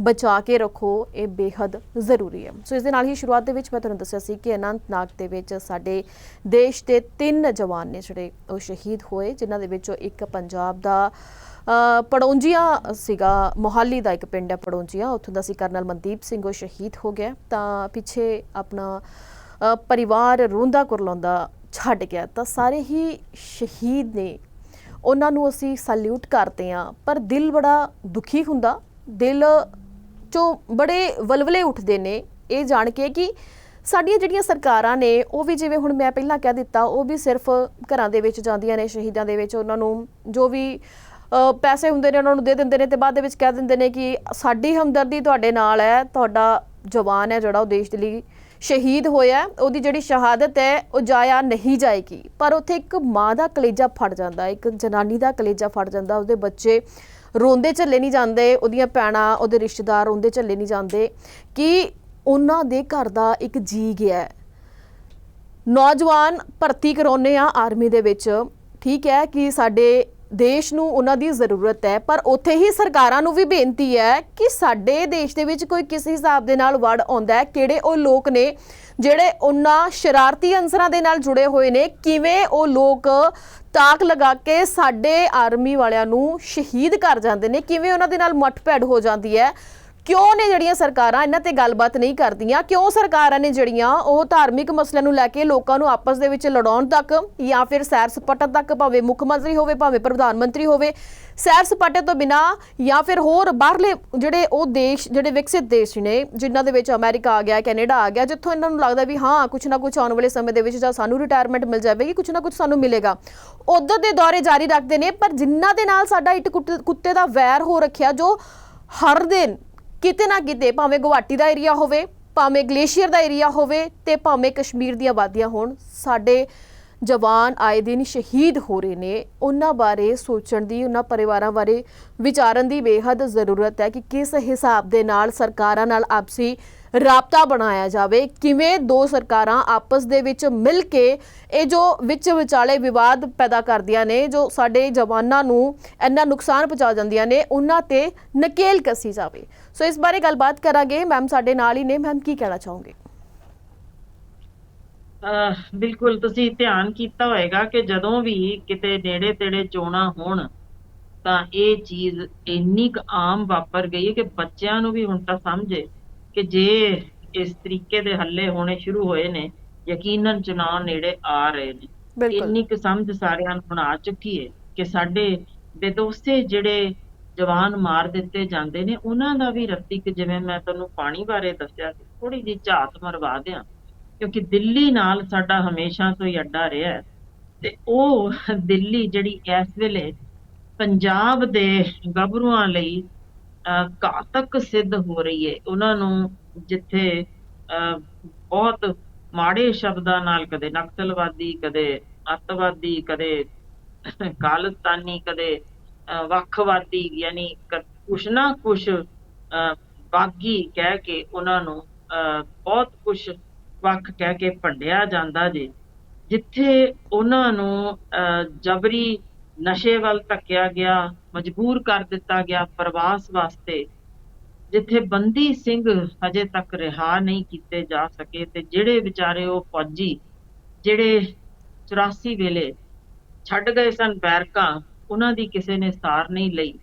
ਤੇ ਜੋ ਹਾਲ ਹਮੇਸ਼ਾ ਅਸੀਂ ਪੜ੍ਹਦੇ ਹਾਂ, ਵੇਖਦੇ ਹਾਂ, ਵੀਡੀਓ ਸਾਹਮਣੇ ਆ ਜਾਂਦੀਆਂ ਨੇ ਕਿ ਮੁਲਕ ਦੇ ਵੱਖੋ ਵੱਖ ਹਿੱਸਿਆਂ ਵਿੱਚ ਕਿਸ ਤਰੀਕੇ ਦਸਤਾਰਧਾਰੀ ਦੀ ਬੇਪਤੀ ਕੀਤੀ ਜਾਂਦੀ ਜੇ, ਇਹ ਚੀਜ਼ਾਂ ਕੋਈ ਲੁਕੀਆਂ ਨਹੀਂ ਜੀ। ਮੈਂ ਅੱਜ ਉਹ ਸਾਰੇ ਜਿਹੜੇ ਇਸ ਤਰ੍ਹਾਂ ਦੀ ਬੇਪਤੀ ਵਾਲੀ ਆ, ਜੇ ਸੋਚ ਰਹੇ ਨੇ ਕਿ ਇਹ ਅਣਖੀ ਨੇ, ਇਹਨਾਂ ਨੂੰ ਕਿਸੇ ਨਾ ਕਿਸੇ ਤਰੀਕੇ ਢਾ ਲਈਏ, ਕੁਝ ਤੱਥ ਜ਼ਰੂਰ ਉਹਨਾਂ ਨੂੰ ਸਾਂਝੇ ਕਰਨਾ ਚਾਹੁੰਦੀ ਆ ਤੁਹਾਡੇ ਰਾਹੀਂ। 31 ਜਨਵਰੀ 2023 ਦੀ ਰਿਪੋਰਟ ਤੇ ਕਿ ਪੰਜਾਬ ਦੇ ਲੋਕ 2% ਸਿਰਫ ਉਹਨਾਂ ਚੋਂ ਸਿੱਖਾਂ ਦੀ ਗਿਣਤੀ, ਜਿਨ੍ਹਾਂ ਵਿੱਚ ਪੂਰੇ ਹਿੰਦੁਸਤਾਨ ਵਿੱਚ ਸਭ ਤੋਂ ਵੱਧ ਜਾਨਾਂ ਗਈਆਂ ਨੇ, ਸ਼ਹੀਦ ਸਭ ਤੋਂ ਵੱਧ ਨੇ। ਉਹਨਾਂ ਵਿੱਚ ਪੰਜਾਬ ਇਕੱਲੇ ਵਿੱਚ ਇਹਨਾਂ ਸਾਡੇ ਦਸਤਾਰਧਾਰੀਆਂ ਦੀਆਂ ਵੀਰ ਨਾਰੀਆਂ ਜੋ ਇਹਨਾਂ ਨੇ ਨਾਮ ਦਿੱਤਾ ਵਾਰ ਵਿਡੋਜ਼ ਨੂੰ, ਹੂੰ 2132 ਨੇ। ਹੂੰ ਜੇ ਯੂਪੀ ਦੀ ਗੱਲ ਕਰਾਂ ਮੈਂ, ਜਿੱਥੇ 17% ਪੋਪੂਲੇਸ਼ਨ ਬਣਦੀ ਜੇ, ਉੱਥੇ ਸਿਰਫ 1805 ਨੇ। ਹਰਿਆਣੇ ਵਿੱਚ 1566 ਨੇ, ਉੱਤਰਾਖੰਡ ਵਿੱਚ 1407 ਨੇ ਤੇ ਰਾਜਸਥਾਨ ਵਿੱਚ 1317 ਨੇ। ਇਹ ਗਿਣਤੀ ਜਨਵਰੀ 31 ਦੀ ਜੇ, ਜਿਹਦੇ ਜੀ ਵਿੱਚ ਕਾਫੀ ਗਿਣਤੀ ਹੋਰ ਵੱਧ ਚੁੱਕੀ ਜੇ। ਹੂੰ ਯਾਨੀ ਇਹ ਸਾਰਿਆਂ ਦੇ ਵਿੱਚ ਸਭ ਤੋਂ ਘੱਟ ਜਿਨ੍ਹਾਂ ਦੀ ਪੋਪੂਲੇਸ਼ਨ ਹੈ, ਸਭ ਤੋਂ ਵੱਧ ਜਾਨਾਂ ਉਹਨਾਂ ਨੇ ਵਾਰੀਆਂ। ਮੈਂ ਹੂੰ ਕਿਸੇ ਹੋਰ ਸੂਬੇ ਨੂੰ ਇਸ ਪਿੱਛੋਂ ਨਿਵਿਆ ਨਹੀਂ ਰਹੀ ਕਿ ਕਿਸੇ ਦੀ ਬਹਾਦਰੀ ਕਿਸੇ ਨਾਲੋਂ ਘੱਟ ਸੀ, ਪਰ ਉਹਨਾਂ ਸੂਬਿਆਂ ਵਿੱਚ ਇਸ ਤਰ੍ਹਾਂ ਦੀ ਇਸ ਤਰ੍ਹਾਂ ਦਾ ਵਿਤਕਰਾ ਜਿਸ ਤਰੀਕੇ ਦਾ ਸਾਡੇ ਨਾਲ ਕੀਤਾ ਜਾ ਰਿਹਾ ਉਹ ਦਿਖਦਾ ਜੇ ਨਾ, ਉਹਨਾਂ ਥਾਵਾਂ ਤੇ ਦਿਖਦਾ ਨਹੀਂ। ਹੁਣ ਇੱਕ ਹੋਰ ਅਹਿਮ ਤੱਥ ਜੋ ਕਿ ਅਗਸਤ 2023 ਵਿੱਚ ਸਟੇਟਮੈਂਟ ਦਿੱਤੀ ਗਈ ਕਿ ਭਾਰਤ ਦੇ ਆਰਮਡ ਫੋਰਸਿਸ ਦੀ ਨਰਸਰੀ, ਯਾਨੀ ਜਿੱਥੋਂ ਇਹ ਸਾਰੇ ਜਿਨ੍ਹਾਂ ਨੇ ਪੂਰੀ ਤਿਆਰ ਕਰਨੀ ਜੇ ਫੌਜ ਜਿੱਥੋਂ ਪਹੁੰਚ ਰਹੇ ਨੇ, ਉਹ ਪੰਜਾਬ ਹੈ। ਹੂੰ ਇਹ ਲਫ਼ਜ਼ ਇਹ ਮੇਰੇ ਨਹੀਂ, ਮੈਂ ਤਾਂ ਤੁਹਾਨੂੰ ਉਹਨਾਂ ਦੀ ਸਟੇਟਮੈਂਟਸ ਦੱਸ ਰਹੀ ਹਾਂ, ਜੀ ਜਿਨ੍ਹਾਂ 'ਚ ਨੰਬਰ 1 ਪੰਜਾਬ ਹੈ, ਨੰਬਰ 3 ਹਰਿਆਣਾ ਹੈ, ਕਿ ਜੀ ਇੱਥੋਂ ਸਭ ਤੋਂ ਵੱਧ ਜਾਨਾਂ ਵਾਰਨ ਲਈ, ਕੁਰਬਾਨ ਹੋ ਜਾਣ ਲਈ ਤਿਆਰ ਆਉਂਦੇ ਨੇ, ਜਿਹੜੇ ਆਪ ਮੰਗਦੇ ਨੇ ਨਹੀਂ ਜੀ ਸਾਨੂੰ ਸੇਫ ਥਾਵਾਂ ਨਾ ਦਿਓ, ਸਾਨੂੰ ਤਾਂ ਅੱਗੇ ਭੇਜੋ ਫਰੰਟ ਤੇ, ਅਸੀਂ ਤਾਂ ਮੁਲਕ ਲਈ ਜਾਨ ਵਾਰਨੀ ਜੇ। ਅੱਜ ਦੇ ਦਿਨ ਜੇ ਗਿਣਤੀ ਸੁਣਨੀ ਚਾਹੋਗੇ ਤਾਂ 11.54 ਲੱਖ ਜਵਾਨ ਇਸ ਵੇਲੇ ਪੰਜਾਬੀ ਨੇ, ਹੂੰ ਜਿਨ੍ਹਾਂ ਵਿੱਚੋਂ ਬਹੁ ਗਿਣਤੀ ਦੱਸਿਆ ਜਾ ਰਿਹਾ ਸਿੱਖ ਨੇ। ਹੂੰ ਇਹ ਨੌਜਵਾਨ ਬੱਚੇ ਜੋ ਸਰਵਿੰਗ ਨੇ, ਉਹਨਾਂ ਵਿੱਚ ਲਗਭਗ 90,000 ਦੇ ਕਰੀਬ ਟਰੂਪਸ ਨੇ, ਜਿਨ੍ਹਾਂ 'ਚ JCOs ਨੇ, ਇਹ ਸਾਰੇ ਦੇ ਸਾਰੇ ਪੰਜਾਬ ਤੋਂ ਨੇ।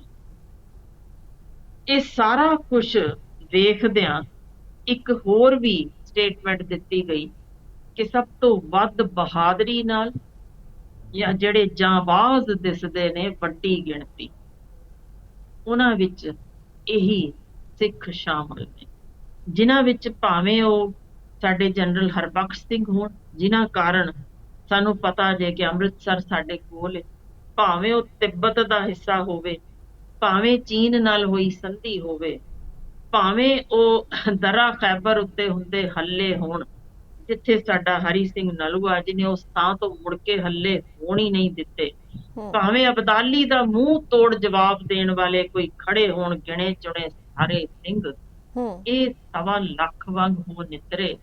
ਤੇ ਜਾਨਾਂ ਸਿਰਫ ਕਿਤੇ ਭਾਰਤ ਅੰਦਰ ਨਹੀਂ, ਬਲਕਿ ਦੁਨੀਆ ਭਰ ਦੀਆਂ ਜਿੱਥੇ ਜਿੱਥੇ ਵਿਸ਼ਵ ਜੰਗਾਂ ਹੋਈਆਂ, ਭਾਵੇਂ ਉਹ ਈਪਰ ਵਿੱਚ ਜਾ ਕੇ ਦੇਖ ਲਓ ਜਾਂ ਕਿਸੇ ਹੋਰ ਪੂਰੇ ਬ੍ਰਿਟੇਨ ਵਿੱਚ ਝਾਤ ਮਾਰ ਆਇਓ, ਜਿਹੜੇ ਛਾਤੀਆਂ ਆਪਣੀਆਂ ਦੇ ਕੇ ਮਰੇ ਨੇ, ਜਿਹੜੇ ਸ਼ਹੀਦ ਹੋਏ ਨੇ, ਉਹ ਸਾਰੇ ਕਿਵੇਂ 6-6 ਫੁੱਟੇ ਦਸਤਾਰਧਾਰੀ ਤੁਹਾਨੂੰ ਉੱਥੇ ਉਹਨਾਂ ਦੀਆਂ ਤਸਵੀਰਾਂ, ਉਹਨਾਂ ਦੀਆਂ ਕਬਰਾਂ ਉੱਥੇ ਜਿਵੇਂ ਖੋਦ ਕੇ ਉੱਥੇ ਬਣਾਈਆਂ ਹੋਈਆਂ, ਉਹਨਾਂ ਦੇ ਨਾਮ ਜਿਵੇਂ ਉਕਰੇ ਹੋਏ, ਉਹ ਇੰਝ ਹੀ ਲੱਗਦਾ ਜਿਵੇਂ ਪੰਜਾਬ ਦਾ ਪਿੰਡ ਹੀ ਵਸਿਆ ਹੋਵੇ, ਕਿਉਂਕਿ ਜਿੰਨੀਆਂ ਉੱਥੇ ਸਿਮੈਟਰੀਜ਼ ਦੇ ਵਿੱਚ ਨਾਮ ਲੱਗੇ ਨੇ, ਸਾਰੇ ਦੇ ਸਾਰੇ ਸ਼ੁਰੂ ਤੋਂ ਹੁੰਦਾ ਜੇ ਅਖੀਰ ਤੱਕ ਸਿੰਘ ਹੀ ਸਿੰਘ ਪੜਿਆ ਜਾਂਦਾ ਜੀ।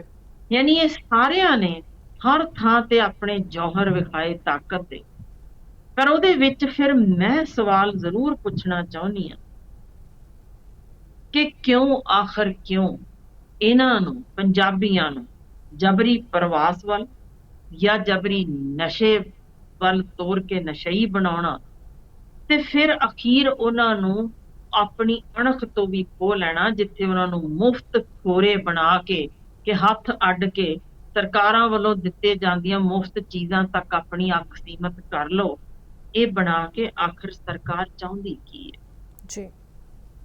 ਕੀ ਭਾਰਤ ਸਰਕਾਰ ਇਹ ਸਮਝ ਸਕੀ ਕਿ ਜਿਹੜੀ ਨਰਸਰੀ ਲੱਭਦੇ ਫਿਰਦੇ ਹੋ ਨਾ, ਇੱਥੋਂ ਤਿਆਰ ਹੁੰਦੀ ਉਹ ਪੌਦ ਪੰਜਾਬ ਦੇ ਵਿੱਚੋਂ, ਜੇ ਤੁਸੀਂ ਪ੍ਰਵਾਸ ਵੱਲ ਤੋਰ ਦਿਓਗੇ ਜਾਂ ਨਿਠੱਲੇ ਬਣਾ ਦਿਓਗੇ ਜਾਂ ਇਹਨਾਂ ਨੂੰ ਧਰਮ ਦੇ ਆਧਾਰ ਤੇ ਪਾੜ ਦਿਓਗੇ ਜਾਂ ਇਹਨਾਂ ਨੂੰ ਤੁਸੀਂ ਧੋਖੇ ਨਾਲ ਜਾਂ ਫਿਰ ਕਿਤੇ ਅਣਪਛਾਤੀਆਂ ਲਾਸ਼ਾਂ ਬਣਾ ਕੇ ਇਸ ਤਰ੍ਹਾਂ ਉਹਨਾਂ ਨੂੰ ਨੇਸਤਾ ਨਾਬੂਦ ਕਰਨ ਦੀ ਕੋਸ਼ਿਸ਼ ਕਰੋਗੇ ਤਾਂ ਭਾਰਤ ਦੀ ਰਾਖੀ ਲਈ ਮੁੜ ਕੇ ਕੋਈ ਆਉਣਾ ਨਹੀਂ। ਹੂੰ ਹੋ ਸਕਦਾ ਜੇ ਇਹਨਾਂ ਥਾਵਾਂ ਤੇ ਜਿੰਨੇ ਵੀ ਇਸ ਵੇਲੇ ਬਾਹਰੋਂ ਵੀ ਲੋਕ ਆਏ, ਉਹਨਾਂ ਵਿੱਚੋਂ ਦਿੱਤੀਆਂ ਕਿਤਾਬਾਂ ਵਿੱਚ ਜਾਂ ਹੋਰਨਾਂ ਥਾਵਾਂ ਵਿੱਚ ਪੰਜਾਬੀਆਂ ਦੀ ਬਹਾਦਰੀ ਦਾ ਜ਼ਿਕਰ ਨਹੀਂ ਕੀਤਾ ਗਿਆ, ਜਾਣ ਜੀ ਬੁੱਝ ਕੇ ਇਹਨੂੰ ਹਟਾ ਦਿੱਤਾ ਗਿਆ। ਹੂੰ ਪਰ ਗੱਲ ਇਹ ਹੈ, ਨਵਦੀਪ ਜੀ ਤੁਸੀਂ ਵੀ ਇਸ ਥਾਂ ਤੇ ਹੋ, ਮੈਂ ਵੀ ਇਸ ਥਾਂ ਤੇ ਹਾਂ। ਸਾਡੇ ਤਾਂ ਇੱਥੇ ਦਾ ਇਤਿਹਾਸ ਮੂੰਹੋਂ ਬੋਲਦਾ ਹੈ, ਜਿੱਥੇ ਸਾਡਾ 6 ਵਰਿਆਂ ਦਾ ਬਾਲ ਵੀ ਜਦੋਂ ਨੀਹਾਂ 'ਚ ਚਿਣਿਆ ਜਾਂਦਾ ਹੈ ਨਾ, ਉਹ ਆਪਣੀ ਅਣਖ ਨਹੀਂ ਛੱਡਦਾ, ਹੂੰ ਉਹ ਸਿਰ ਨਿਵਾਉਂਦਾ ਨਹੀਂ। ਉਹ ਬਹੁਤ ਖੁਸ਼ ਹੋ ਕੇ ਕਹਿੰਦਾ ਹੈ, ਮੈਂ ਵਾਰ ਦੇਵਾਂਗਾ, ਆਪਾ ਵਾਰਨ ਦੀ ਜਾਚ ਇਸ ਧਰਤੀ ਤੇ ਹਰ ਜੰਮਣ ਵਾਲੇ ਨੂੰ ਆਉਂਦੀ ਏ। ਹੂੰ ਪਰ ਉਸ ਆਪਾ ਵਾਰੇ ਦੇ ਵਿੱਚ ਸਿਰਫ ਨਿੱਕੇ ਬਾਲ ਹੀ ਸ਼ਾਮਲ ਨਹੀਂ, ਸਾਡੀਆਂ ਮਾਵਾਂ, ਸਾਡੀਆਂ ਧੀਆਂ, ਸਾਡੀਆਂ ਭੈਣਾਂ ਇਹ ਸਾਰੀਆਂ ਜਾਣਦੀਆਂ ਨੇ ਕਿਸ ਢੰਗ ਨਾਲ ਅਸੀਂ ਇਸ ਥਾਂ ਤੇ ਇਹੋ ਜਿਹੇ ਪੁੱਤਰ ਪੈਦਾ ਕਰਨੇ ਨੇ, ਇਹੋ ਜਿਹੀਆਂ ਧੀਆਂ ਪੈਦਾ ਕਰਨੀਆਂ ਨੇ ਜਿਹੜੀਆਂ ਇੱਕ ਇੱਕ ਵਾਕਈ 1.25 ਲੱਖ ਵਾਂਗ ਹੋਣ, ਤੇ ਲੋੜ ਪੈਣ ਤੇ ਕਿਵੇਂ ਮਾਵਾਂ ਆਪ ਵੀ ਆਪਾ ਵਾਰ ਜਾਂਦੀਆਂ ਨੇ। ਜੀ ਇਸ ਸਾਰੇ ਵਰਤਾਰੇ ਦੇ ਵਿੱਚ ਜਿਸ ਤਰ੍ਹਾਂ ਦੀ ਅੱਜ ਦੇ ਮਾਹੌਲ ਵਿੱਚ ਜਾਂ ਜੋ ਮਾਹੌਲ ਸਿਰਜਿਆ ਜਾ ਰਿਹਾ ਹੈ ਪੰਜਾਬ ਦੇ ਗੱਭਰੂਆਂ ਵਿੱਚ, ਜਿੱਥੇ ਹੁਣੇ ਜੇ ਇੱਕ ਖਬਰ ਤਾਂ ਆਈ ਕਿ ਅਣਪਛਾਤੀਆਂ ਲਾਸ਼ਾਂ ਬਣਾ ਕੇ ਜਿਨ੍ਹਾਂ ਨੂੰ ਸਾੜ ਦਿੱਤਾ ਗਿਆ ਸੀ, ਉਹਦੇ ਵਿੱਚ ਕੁਝ ਨੂੰ ਉਮਰ ਕੈਦ ਦਿੱਤੀ ਗਈ। ਹੂੰ ਹੂੰ ਪਰ ਇੱਕ ਖਬਰ ਹੋਰ ਸ਼ਾਇਦ ਜੋ ਅਣਦੇਖੀ ਰਹਿ ਗਈ, ਜੀ ਨਿੱਕੀ ਜਿਹੀ ਖਬਰ ਹੀ ਰਹੀ, ਕਿ ਇੱਕ ਸ਼ਹੀਦ ਦੀ ਭੈਣ ਦਾ ਬਲਾਤਕਾਰ ਹੋਇਆ ਤੇ ਉਹ ਅੱਡੀਆਂ ਰਗੜ ਹਟੀ, ਉਹਦਾ ਪਿਓ ਅੱਡੀਆਂ ਰਗੜ ਹਟਿਆ, ਥਾਣਿਆਂ ਦੇ ਗੇੜੇ ਕੱਢਦਾ, ਪਰ ਉਹਨੂੰ ਨਿਆਂ ਨਹੀਂ ਮਿਲਿਆ। ਜੀ ਇਹ ਵੀ ਕੇਸ ਆਏ ਕਿ ਸ਼ਹੀਦ ਦਾ ਪਿਓ ਸੀ ਜਿਸ ਦੀ ਜ਼ਮੀਨ ਖੋਹ ਲਈ ਗਈ ਧੋਖੇ ਨਾਲ, ਤੇ ਉਹ ਸਰਕਾਰਾਂ ਅੱਗੇ ਵੀ ਗੋਡੇ ਟੇਕ ਆਇਆ, ਹਰ ਥਾਂ ਤੇ ਦੁਹਾਈ ਪਾਈ ਕਿ ਨਿਆਂ ਮਿਲੇ, ਪਰ ਕੋਈ ਸੁਣਵਾਈ ਨਹੀਂ ਹੋਈ। ਤਾਂ ਫਿਰ ਕੀ ਚਾਹੁੰਦੇ ਆ ਅਸੀਂ ਅਖੀਰ, ਕਿ ਇਹ ਸ਼ਹੀਦ ਜੋ ਅਗਾਂਹ ਆ ਰਹੇ ਨੇ ਉਹ ਅੱਗੇ ਨਾ ਆਉਣ। ਹੂੰ ਸਾਡੇ ਉਹੀ ਕਿਸਾਨ ਸਨ ਜਿਨ੍ਹਾਂ ਨੂੰ ਦਿੱਲੀ ਤੱਕ ਜਾਣ ਵਾਸਤੇ ਵੀ ਰਾਹ ਵਿੱਚ ਕਿੱਲ ਠੋਕ ਕੇ ਰੋਕਣ ਦੀ ਕੋਸ਼ਿਸ਼ ਕੀਤੀ ਗਈ ਸੀ। ਜੀ ਉਹੀ ਕਿਸਾਨ ਸੀ ਜਿਨ੍ਹਾਂ ਤੇ ਡਾਂਗਾਂ ਵਰਾਈਆਂ ਗਈਆਂ ਸੀ, ਉਹੀ ਕਿਸਾਨ ਸੀ ਜਿਨ੍ਹਾਂ ਦਾ ਪਾਣੀ ਉੱਥੇ ਕੱਟ ਦਿੱਤਾ ਗਿਆ ਸੀ, ਉਹੀ ਕਿਸਾਨ ਸੀ ਜਿਨ੍ਹਾਂ ਨੂੰ ਜੋ ਕੁਝ ਵੀ ਮਾੜੇ ਤੋਂ ਮਾੜੇ ਸ਼ਬਦ ਵਰਤੇ ਜਾ ਸਕਦੇ ਸਨ ਉਹਨਾਂ ਲਈ ਸਭ ਕੁਝ ਵਰਤੇ। ਪਰ ਇਹ ਭੁੱਲ ਗਈ ਸਰਕਾਰ ਕਿ ਉਹ ਬਾਗੀ ਜਿਹੜੇ ਉੱਥੇ ਉਹਨਾਂ ਨੂੰ ਦਿਸਦੇ ਸਨ, ਉਹਨਾਂ ਦੇ ਹੀ ਪੁੱਤਰ ਨੇ ਜਿਹੜੇ ਇੱਥੇ ਜਾਨਾਂ ਵਾਰਨ ਲਈ ਤਿਆਰ ਖੜੇ ਨੇ, ਤੇ ਜਿਨ੍ਹਾਂ ਦੇ ਇੱਕ ਇੱਕ ਸ਼ਹੀਦ ਹੋਏ ਦੇ ਅੱਗੋਂ 6 ਜਾਂ 7 ਵਰਿਆਂ ਦਾ ਬਾਲ ਵੀ ਰੋਂਦਾ ਪਿੱਟਦਾ ਨਹੀਂ। ਇਹ ਪੰਜਾਬ ਦੀ ਧਰਤੀ ਹੈ, ਸਲੂਟ ਮਾਰਦਾ ਆਪਣੇ ਪਿਓ ਨੂੰ ਤੇ ਫਖਰ ਨਾਲ ਕਹਿੰਦਾ ਜੈ ਹਿੰਦ, ਤੇ ਇਹ ਵੀ ਕਹਿੰਦਾ ਕਿ ਅਗਲੀ ਵਾਰੀ ਮੈਂ ਪਾਪਾ ਤੇਰੀ ਥਾਂ ਤੇ ਖੜਾ ਹੋਵਾਂਗਾ ਤੇ ਅਗਲੀ ਗੋਲੀ ਮੈਂ ਆਪਣੀ ਛਾਤੀ ਤੇ ਖਾਵਾਂਗਾ, ਇਸ ਤੋਂ ਪਹਿਲਾਂ ਕਿ ਮੇਰੇ ਮੁਲਕ ਵੱਲ ਕੋਈ ਕੈਰੀ ਅੱਖ ਨਾਲ ਵੇਖ ਲਵੇ, ਮੈਂ ਖੜਾ ਦਿੱਤਾ। ਜੀ ਇਹੋ ਜਿਹੀ ਬੁਨਿਆਦ, ਇਹੋ ਜਿਹੀ ਸੋਚ, ਉਸ ਨੂੰ ਜਦੋਂ ਅਸੀਂ ਸਿਰਫ ਇੱਕ ਯਾਨੀ ਇਸ ਹੱਦ ਤੱਕ ਸ਼ਬਦ ਮਾੜੇ ਵਰਤਦੇ ਨੇ ਕਿ ਵਾਰ-ਵਾਰ ਮੈਨੂੰ ਬੋਲਦਿਆਂ ਵੀ ਦਿਲ ਕੰਬਦਾ ਹੈ, ਇਸੇ ਲਈ ਮੈਂ ਸ਼ਬਦ ਬਾਗੀ ਜ਼ਿਆਦਾ ਵਰਤਣਾ ਚਾਹ ਰਹੀ ਹਾਂ ਕਿ ਇਹਨਾਂ ਨੂੰ ਜਦੋਂ ਵੱਖਵਾਦੀ ਕਹਿ ਕੇ ਪਰਾਂ ਕਰ ਦਿੱਤਾ ਜਾਂਦਾ ਹੈ ਤਾਂ ਇਹ ਤੱਥ ਜ਼ਰੂਰ ਅੱਗੇ ਤੋਂ ਘੋਖ ਲਏ ਜਾਣ ਕਿ ਇਹ ਮੁਲਕ ਦੀਆਂ ਸਰਹੱਦਾਂ ਸੁਰੱਖਿਅਤ ਨਹੀਂ ਰਹਿਣੀਆਂ। ਜੇ ਇਸੇ ਤਰ੍ਹਾਂ ਹੀ ਕੀਤਾ ਗਿਆ ਤਾਂ ਗੁਰਤੇਜ ਵਰਗੇ ਹੋਰ ਅੱਗੋਂ ਨਹੀਂ ਆਉਣਗੇ। ਉਹ ਅੱਜ ਦੀ ਪੀੜ੍ਹੀ ਦਾ 6-6 ਚੀਨੀਆਂ ਨੂੰ ਕੱਛਾਂ ਥੱਲੇ ਦਬਾ ਕੇ ਮਾਰ ਜਾਣਾ, ਤੇ ਜਿੱਥੇ ਚੀਨੀਆਂ ਵੱਲੋਂ ਇਹ ਕਿਹਾ ਗਿਆ ਕਿ ਉਹਦੇ ਇੱਕ ਦੇ ਬੋਲੇ ਸੋ ਨਿਹਾਲ ਦੀ ਆਵਾਜ਼ ਦੀ ਗੂੰਜ ਇਸ ਤਰ੍ਹਾਂ ਸੀ ਜਿਵੇਂ ਪੂਰਾ ਟਰੁੱਪ ਖੜਾ ਹੋਵੇ, ਤਾਂ ਫਿਰ ਦੂਜੇ ਪਾਸੇ ਲੌਂਗੇਵਾਲਾ ਦੀ ਜੰਗ ਭੁੱਲ ਨਾ ਜਾਣਾ। ਗਿਣਤੀ ਦੇ ਮੁੱਠੀ ਦੇ ਲੋਕ ਸਨ ਜਿਨ੍ਹਾਂ ਨੇ ਉੱਥੇ ਉਹ ਸਰਹੱਦ ਬਚਾਈ ਜਿਹੜੀ ਅੱਜ ਵੀ ਸਾਡੇ ਭਾਰਤ ਦਾ ਹਿੱਸਾ ਜੇ, ਨਹੀਂ ਤਾਂ ਉਦੋਂ ਵੀ ਦਿੱਲੀ ਤੱਕ ਜਾ ਕੇ ਉਹਨਾਂ ਨੇ ਤਾਂ ਦੁਪਹਿਰ ਦਾ ਖਾਣਾ ਖਾਣ ਦੇ ਸੋਚੇ ਬੈਠੇ ਸਨ, ਪਰ ਉਹ ਮੁੱਠੀ ਭਰ ਸਿੰਘ ਸਨ ਜਿਨ੍ਹਾਂ ਨੇ ਕਮਾਲ ਕੀਤੀ ਸੀ। ਇੱਕ ਸਿੱਖ ਰੈਜੀਮੈਂਟ ਹਰ ਥਾਂ ਕਮਾਲ ਹੀ ਕਰਦੀ ਜੇ। ਜੀ, ਸਾਰਾ ਗੜੀ ਵੀ ਕਿਵੇਂ ਅਸੀਂ ਭੁੱਲ ਸਕਦੇ ਹਾਂ? ਇੱਕ ਬਿਲਕੁਲ। ਇੱਕ ਕੀ 1.25 ਲੱਖ ਵਾਂਗ ਨਹੀਂ ਸੀ ਨਿਤਰੇ। ਤਾਂ ਇਹ ਸਾਰਿਆਂ ਨੇ ਬਚਾਇਆ ਕੀ ਸੀ? ਉਹ ਸਰਹੱਦਾਂ ਜਿਹੜੀਆਂ ਸਾਰੀਆਂ ਖੁੱਸ ਜਾਣੀਆਂ। ਅੱਜ ਵੀ ਜ਼ੋਰਾਵਰ ਸਿੰਘ, ਜਨਰਲ ਜ਼ੋਰਾਵਰ ਸਿੰਘ ਨੇ ਜੋ ਆਪਣੀ ਉਸ ਸਮੇਂ ਦੀ ਤਾਕਤ ਦਿਖਾਈ, ਅੱਜ ਵੀ ਉਹਨਾਂ ਥਾਵਾਂ ਤੇ ਲੋਕ ਯਾਦ ਰੱਖਦੇ ਨੇ।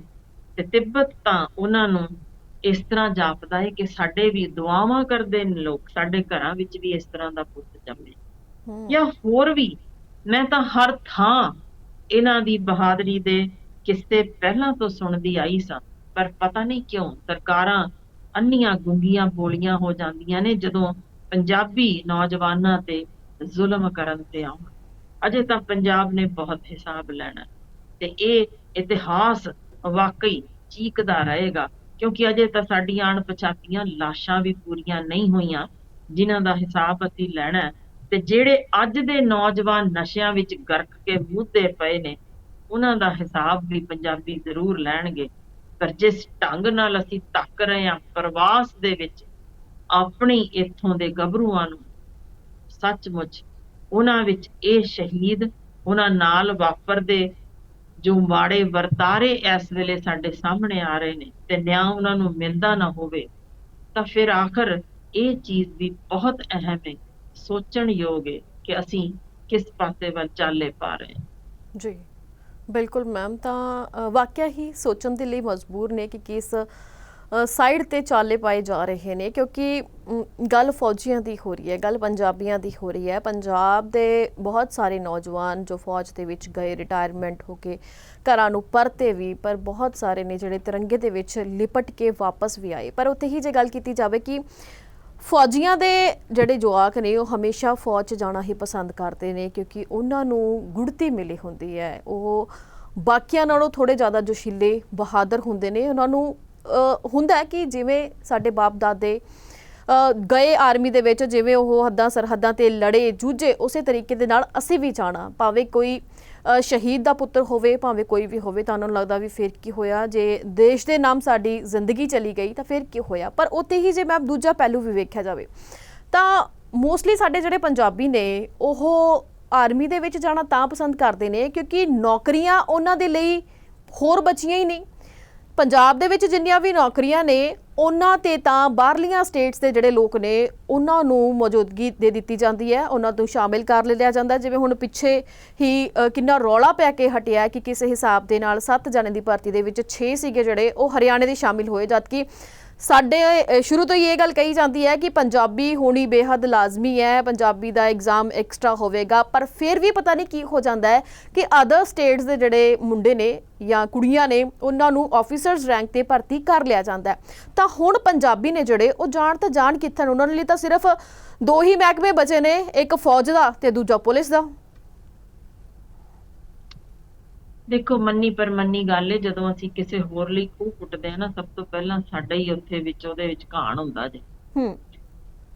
ਸਰਕਾਰਾਂ ਨੂੰ ਮੁਬਾਰਕ ਕਿ ਉਹ ਬਾਹਰੋਂ ਲਿਆ ਕੇ ਲੋਕ ਇੱਥੇ ਖੜੇ ਕਰ ਰਹੇ ਨੇ। ਸ਼ਾਇਦ ਉਹਨਾਂ ਦੇ ਇਹ ਇੱਕ ਪੱਖ ਅੱਖੋਂ ਪਰੋਖੇ ਹੋ ਰਿਹਾ, ਉਹ ਆਪਣੀ ਸਿਰਫ ਕੁਰਸੀ ਦੇ ਹੇਠਾਂ ਤੱਕ ਹੀ ਸ਼ਾਇਦ ਨਜ਼ਰ ਰੱਖ ਰਹੇ ਨੇ, ਉਸ ਤੋਂ ਦੂਰ ਦੀ ਨਜ਼ਰ ਕੁਛ ਕਮਜ਼ੋਰ ਹੈ ਕਿ ਜਦੋਂ ਭਾਰੀ ਗਿਣਤੀ ਦੂਜੇ ਸੂਬਿਆਂ ਦੀ ਇੱਥੇ ਹੋ ਜਾਏਗੀ ਤਾਂ ਭਾਈ ਤੁਹਾਨੂੰ ਇਹ ਕੁਰਸੀ ਕਿਉਂ ਦੇਣਗੇ, ਉਹ ਆਪਣਿਆਂ ਵਿੱਚੋਂ ਕਿਉਂ ਨਾ ਚੁਣਨਗੇ। ਸੋ ਜੇ ਤੁਸੀਂ ਇਸੇ ਤਰੀਕੇ ਪੰਜਾਬੀਆਂ ਨੂੰ ਇੱਥੋਂ ਧੱਕਦੇ ਬਾਹਰ ਤੁਰਦੇ ਗਏ ਤਾਂ ਅਖੀਰੀ ਧੱਕਾ ਤੁਹਾਡੀ ਕੁਰਸੀ ਤੇ ਪੈਣਾ ਜੇ ਤੇ ਲੱਤ ਤੁਹਾਡੀ ਕੁਰਸੀ ਨੂੰ ਵੱਜਣੀ ਜੇ, ਉਦੋਂ ਤੁਸੀਂ ਵੀ ਇੱਥੋਂ ਰਾਜ ਕਰਨ ਯੋਗ ਰਹਿਣਾ ਨਹੀਂ। ਸੋ ਜੇ ਇੰਨੀ ਕੁ ਗੱਲ ਉਹਨਾਂ ਨੂੰ ਸਮਝ ਆ ਜਾਏ ਨਾ, ਜਾਂ ਨਜ਼ਰ ਦੂਰ ਦੀ ਥੋੜਾ ਠੀਕ ਕਰ ਲੈਣ, ਤਾਂ ਫਿਰ ਇਸ ਪੱਖ ਵੱਲ ਧਿਆਨ ਦੇਣਗੇ ਕਿ ਜਿਹੜੇ ਪੰਜਾਬੀਆਂ ਦੇ ਹੱਕਾਂ ਤੇ ਮਾਰ ਕੇ ਜੋ ਇਸ ਤਰੀਕੇ ਦੀ ਅੱਜ ਦੀ ਸਿਰਫ ਵੋਟਾਂ ਦੀ ਰਾਜਨੀਤੀ ਤੁਰਦੀ ਪਈ ਜੇ, ਉਹ ਮਾਰ ਡੂੰਗੀ ਪੈਣੀ, ਬਹੁਤ ਡੂੰਗੀ, ਕਿਉਂਕਿ ਇਹ ਨਾਸੂਰ ਬਣ ਕੇ ਖੜੀ ਹੋਏਗੀ। ਤੇ ਪੰਜਾਬੀ ਤਾਂ ਜਦੋਂ ਹੱਕ ਖੋਏ ਜਾਣ ਨਾ, ਤਾਂ ਸਾਡਾ ਤਾਂ ਇੱਕ ਇੱਕ ਪੋਤਾ ਸਿੰਘ ਵੀ ਖੜ ਜਾਂਦਾ ਜੇ ਕਿ ਅਸੀਂ ਤਾਂ ਸਿੱਖ ਰਾਜ ਸਥਾਪਿਤ ਕਰ ਦਿੱਤਾ। ਸੋ ਜ਼ਰਾ ਕੁ ਸੋਚ ਕੇ ਆਪਾਂ ਦੇਖੀਏ ਕਿ ਇੰਨਾ ਲਗਾਤਾਰ, ਜੇ ਤੁਸੀਂ ਕੀੜੀ ਨੂੰ ਵੀ ਮਾਰੋ, ਵੀ ਮਰਨ ਤੋਂ ਪਹਿਲਾਂ ਅਖੀਰ ਲੜਨ ਦੀ ਕੋਸ਼ਿਸ਼ ਕਰਦੀ ਏ, ਤੇ ਆਪਾਂ ਤਾਂ ਅਣਖੀ ਪੰਜਾਬੀਆਂ ਨੂੰ ਹੌਲੀ ਹੌਲੀ ਮਜਬੂਰ ਕਰ ਰਹੇ ਹਾਂ, ਉਹਨਾਂ ਨੂੰ ਇੰਨਾ ਕੁ ਨਪੀੜ ਰਹੇ ਹਾਂ ਕਿ ਉਹ ਸੋਚ ਕੇ ਕਿ ਇਹ ਤਾਂ ਹੁਣ ਖਤਮ ਹੋ ਹੀ ਜਾਣਗੇ। ਜੀ ਪੰਜਾਬੀ ਇਸ ਢੰਗ ਨਾਲ ਖਤਮ ਨਹੀਂ ਕੀਤੇ ਜਾ ਸਕਦੇ। ਉਹ ਬਾਗੀ ਹੁੰਦੇ ਨੇ, ਜੀ ਬਗਾਵਤੀ ਸੁਰ ਵਾਲੇ ਹੁੰਦੇ ਨੇ। ਪਿਆਰ ਸਮਾਂ ਮੁਹੱਬਤ ਨਾਲ ਤਾਂ ਤੁਸੀਂ ਜੋ ਕੁਝ ਕਰਵਾ ਲਓ, ਪਰ ਇਸ ਤੋਂ ਇਹ ਬਗਾਵਤ ਜਦੋਂ ਆਏ ਤਾਂ ਵਾਕਈ ਇਹਨਾਂ ਨੂੰ ਬਹੁਤ ਕੁਝ ਸਹਿਣਾ ਪਏਗਾ। ਜੀ ਮੈਮ, ਸਮਾਂ ਸਾਡੇ ਕੋਲ ਸਿਰਫ ਅੱਧੇ ਮਿੰਟ ਦਾ ਬਚਿਆ, ਜਾਂਦੇ ਜਾਂਦੇ ਕੀ ਕਹਿਣਾ ਚਾਹੋਗੇ? ਬਿਲਕੁਲ, ਮੈਂ ਤਾਂ ਇੱਕ ਆਖਰੀ ਸੁਨੇਹਾ ਪੰਜਾਬੀਆਂ ਨੂੰ ਹੀ ਦੇਣਾ ਜੇ ਕਿ ਬਿਲਕੁਲ ਤੁਸੀਂ ਡਟੇ ਰਹੋ, ਆਪਣੀ ਅਣਖ ਬਰਕਰਾਰ ਰੱਖੋ, ਪਰ ਥੋੜੀਆਂ ਅੱਖਾਂ ਖੋਲ ਕੇ, ਸੋਚ ਸਮਝ ਕੇ, ਆਪਣੇ ਦਿਮਾਗ ਦੇ ਕਪਾਟ ਖੋਲ ਕੇ ਹੂੰ ਕਿ ਅਸੀਂ ਪੰਜਾਬ ਦੀ ਬਿਹਤਰੀ ਲਈ ਕੀ ਕਰ ਸਕਦੇ ਹਾਂ, ਪੰਜਾਬ ਨੂੰ ਪ੍ਰਫੁੱਲਿਤ ਕਿਵੇਂ ਕਰ ਸਕਦੇ ਹਾਂ, ਤੇ ਜਿਹੜੇ ਲੋਕ ਪੰਜਾਬ ਲਈ ਦਿਲ ਵਿੱਚ ਦਰਦ ਰੱਖ ਕੇ ਆਏ ਹੋਣ ਉਹਨਾਂ ਦਾ ਸਾਥ ਦਈਏ ਤਾਂ ਵਾਕਈ ਅਸੀਂ ਪੰਜਾਬ ਨੂੰ ਤਰੱਕੀ ਦੇ ਰਾਹ ਤੋਰ ਸਕਾਂਗੇ। ਜੀ ਬਿਲਕੁਲ। ਤੇ ਮੈਮ ਤੁਹਾਡਾ ਬਹੁਤ ਬਹੁਤ ਧੰਨਵਾਦ। ਬਹੁਤ ਵਧੀਆ ਸਲੀਕੇ ਦੇ ਨਾਲ ਤੁਸੀਂ ਸਾਰੇ ਹੀ ਸਵਾਲਾਂ ਦੇ ਜਵਾਬ ਦਿੱਤੇ ਅੱਜ ਦੇ ਇਸ ਪ੍ਰੋਗਰਾਮ ਦੇ ਵਿੱਚ, ਜਿੱਥੇ ਡਾਕਟਰ ਸਾਹਿਬ ਵੱਲੋਂ ਤੁਹਾਨੂੰ ਪਾਣੀ ਦੀ ਅਹਿਮੀਅਤ ਤੋਂ ਜਾਣੂ ਕਰਵਾਇਆ ਗਿਆ, ਉੱਥੇ ਹੀ ਸ਼ਹੀਦਾਂ ਬਾਰੇ ਵੀ ਦੱਸਿਆ ਗਿਆ ਕਿ ਸ਼ਹੀਦ ਸਾਡੇ ਪੰਜਾਬ ਦੇ ਹੋਣ, ਸਾਡੇ ਭਾਰਤ ਦੇ ਹੋਣ, ਜਾਂ ਕਿਸੇ ਵੀ ਹਿੱਸੇ ਦੇ ਹੋਣ, ਤਾਂ ਮਾਵਾਂ ਦੇ ਪੁੱਤ ਤੁਰ ਜਾਂਦੇ ਨੇ, ਬਹੁਤ ਦਿਲ ਦੁਖਦੇ ਨੇ। ਇੱਕ ਮਜਬੂਰੀ ਬਣ ਜਾਂਦੀ ਹੈ ਕਿ ਜਦੋਂ ਸਰਕਾਰਾਂ ਹੋਰ ਕੋਈ ਨੌਕਰੀ ਨਹੀਂ ਦਿੰਦੀਆਂ ਤਾਂ ਉਹਨਾਂ ਨੂੰ ਲੱਗਦਾ ਵੀ ਚਲੋ ਕੋਈ ਗੱਲ ਨਹੀਂ, ਆਪਾਂ ਫੌਜ ਦੇ ਵਿੱਚ ਹੀ ਭਰਤੀ ਹੋ ਜਾਂਦੇ ਹਾਂ। ਪਰ ਕਈਆਂ ਦੇ ਮਨ ਜੋਸ਼ੀਲੇ ਹੁੰਦੇ ਨੇ, ਕਈਆਂ ਦੇ ਵਿੱਚ ਦੇਸ਼ ਪ੍ਰਤੀ ਇੰਨਾ ਪਿਆਰ ਹੁੰਦਾ ਹੈ ਕਿ ਉਹ ਆਪਣੇ ਦੇਸ਼ ਦੀਆਂ ਹੱਦਾਂ ਸਰਹੱਦਾਂ ਤੇ ਸ਼ਹਾਦਤ ਪਾ ਜਾਂਦੇ ਨੇ। ਉਹਨਾਂ ਸ਼ਹੀਦਾਂ ਤੇ ਸਾਨੂੰ ਬੇਹੱਦ ਮਾਣ ਹੈ, ਪਰ ਅਫਸੋਸ ਵੀ ਹੈ ਕਿ ਜਿਨ੍ਹਾਂ ਪਰਿਵਾਰਾਂ ਦੇ ਨਾਲੋਂ ਉਹ ਵਿਛੜ ਕੇ, ਜਿਨ੍ਹਾਂ ਦੇ ਬੱਚਿਆਂ ਤੋਂ ਸਿਰ ਦਾ ਸਾਈਂ ਤੁਰ ਗਿਆ, ਉਹਨਾਂ ਦੇ ਪਿਤਾ ਇਸ ਧਰਤੀ ਤੇ ਨਹੀਂ ਰਹੇ, ਉਹਨਾਂ ਦੀ ਮਾਂ ਕਿਸ ਹਿਸਾਬ ਦੇ ਨਾਲ ਬੱਚੇ ਦੀ ਪਰਵਰਿਸ਼ ਕਰੇਗੀ, ਬੁੱਢੜੇ ਮਾਪੇ ਨੇ ਜਿਹੜੇ ਉਹ ਕਿਵੇਂ ਬੱਚਿਆਂ ਨੂੰ ਅਗਲੀਆਂ ਦਿਸ਼ਾਵਾਂ ਦੇ ਵੱਲ ਤੋਰਨਗੇ, ਕਿਉਂਕਿ ਮਾਂ ਬਾਪ ਦਾ ਇਕੱਠਿਆਂ ਦਾ ਸੁਪਨਾ ਹੁੰਦਾ ਹੈ ਬੱਚਿਆਂ ਨੂੰ ਅਗਲੇ ਪੜਾਵਾਂ ਵੱਲ ਤੋਰਨ ਦਾ। ਹੁਣ ਮਾਂ ਇਕੱਲੀ ਤੇ ਜੀ ਤੇ ਬੋਝ ਆ ਗਿਆ ਬੱਚਿਆਂ ਨੂੰ ਪਾਲਣ ਦਾ, ਤਾਂ ਉਹ ਅੱਗੇ ਕੀ ਕਰੇਗੀ। ਖੈਰ, ਅੱਜ ਦੇ ਇਸ ਪ੍ਰੋਗਰਾਮ ਬਾਰੇ ਤੁਸੀਂ ਜੋ ਵੀ ਕਮੈਂਟ ਕਰਨਾ ਚਾਹੋ, ਜੋ ਵੀ ਸੁਝਾਅ ਦੇਣਾ ਚਾਹੋ, ਉਹ ਤੁਸੀਂ ਹੇਠ ਲਿਖੇ, ਤੁਸੀਂ ਫੇਸਬੁੱਕ ਤੇ YouTube ਤੇ ਕਿਤੇ ਵੀ ਦੇ ਸਕਦੇ ਹੋ। ਤੁਹਾਡੇ ਮਨ ਦੇ ਵਿੱਚ ਕੋਈ ਹੋਰ ਵਿਚਾਰ ਆਉਂਦਾ ਹੈ ਤਾਂ ਤੁਸੀਂ ਉਹ ਵੀ ਸਾਡੇ ਨਾਲ ਸਾਂਝਾ ਕਰ ਸਕਦੇ ਹੋ। ਕੋਈ ਅਜਿਹੀ ਗੱਲਬਾਤ, ਕੋਈ ਅਜਿਹੀ ਖਬਰ ਜੋ ਤੁਹਾਡੇ ਏਰੀਏ ਦੇ ਵਿੱਚ ਹੋਵੇ ਪਰ ਕਿਤੇ ਟੈਲੀਵਿਜ਼ਨ ਜਾਂ ਅਖਬਾਰ ਦੇ ਵਿੱਚ ਉਸਨੂੰ ਨਾ ਦਿਖਾਇਆ ਗਿਆ ਹੋਵੇ, ਉਹ ਵੀ ਤੁਸੀਂ ਸਾਡੇ ਨਾਲ ਸਾਂਝੀ ਕਰ ਸਕਦੇ ਹੋ। ਕੋਸ਼ਿਸ਼ ਕਰਾਂਗੇ ਕਿ ਇਸ ਪ੍ਰੋਗਰਾਮ ਦੇ ਵਿੱਚ ਉਸਨੂੰ ਜ਼ਰੂਰ ਲਿਆ ਜਾਵੇ ਤੇ ਉਸ ਤੇ ਵਿਚਾਰ ਵਟਾਂਦਰਾ ਕਰਿਆ ਜਾਵੇ। ਸੋ ਅੱਜ ਦੇ ਇਸ ਪ੍ਰੋਗਰਾਮ ਦੇ ਵਿੱਚ ਆਉਣਾ ਹੀ ਜੀ। ਮਿਲਾਂਗੇ ਆਪਾਂ ਅਗਲੇ ਹਫਤੇ ਫਿਰ ਤੋਂ ਸਾਡੇ ਖਾਸ ਪ੍ਰੋਗਰਾਮ ਕਿਚ ਸੁਣੀਏ ਕਿਚ ਕਹੀਏ ਦੇ ਵਿੱਚ। ਤਦ ਤੱਕ ਦੇ ਲਈ ਸਾਨੂੰ ਦਿਓ ਇਜਾਜ਼ਤ। ਸਤਿ ਸ਼੍ਰੀ ਅਕਾਲ।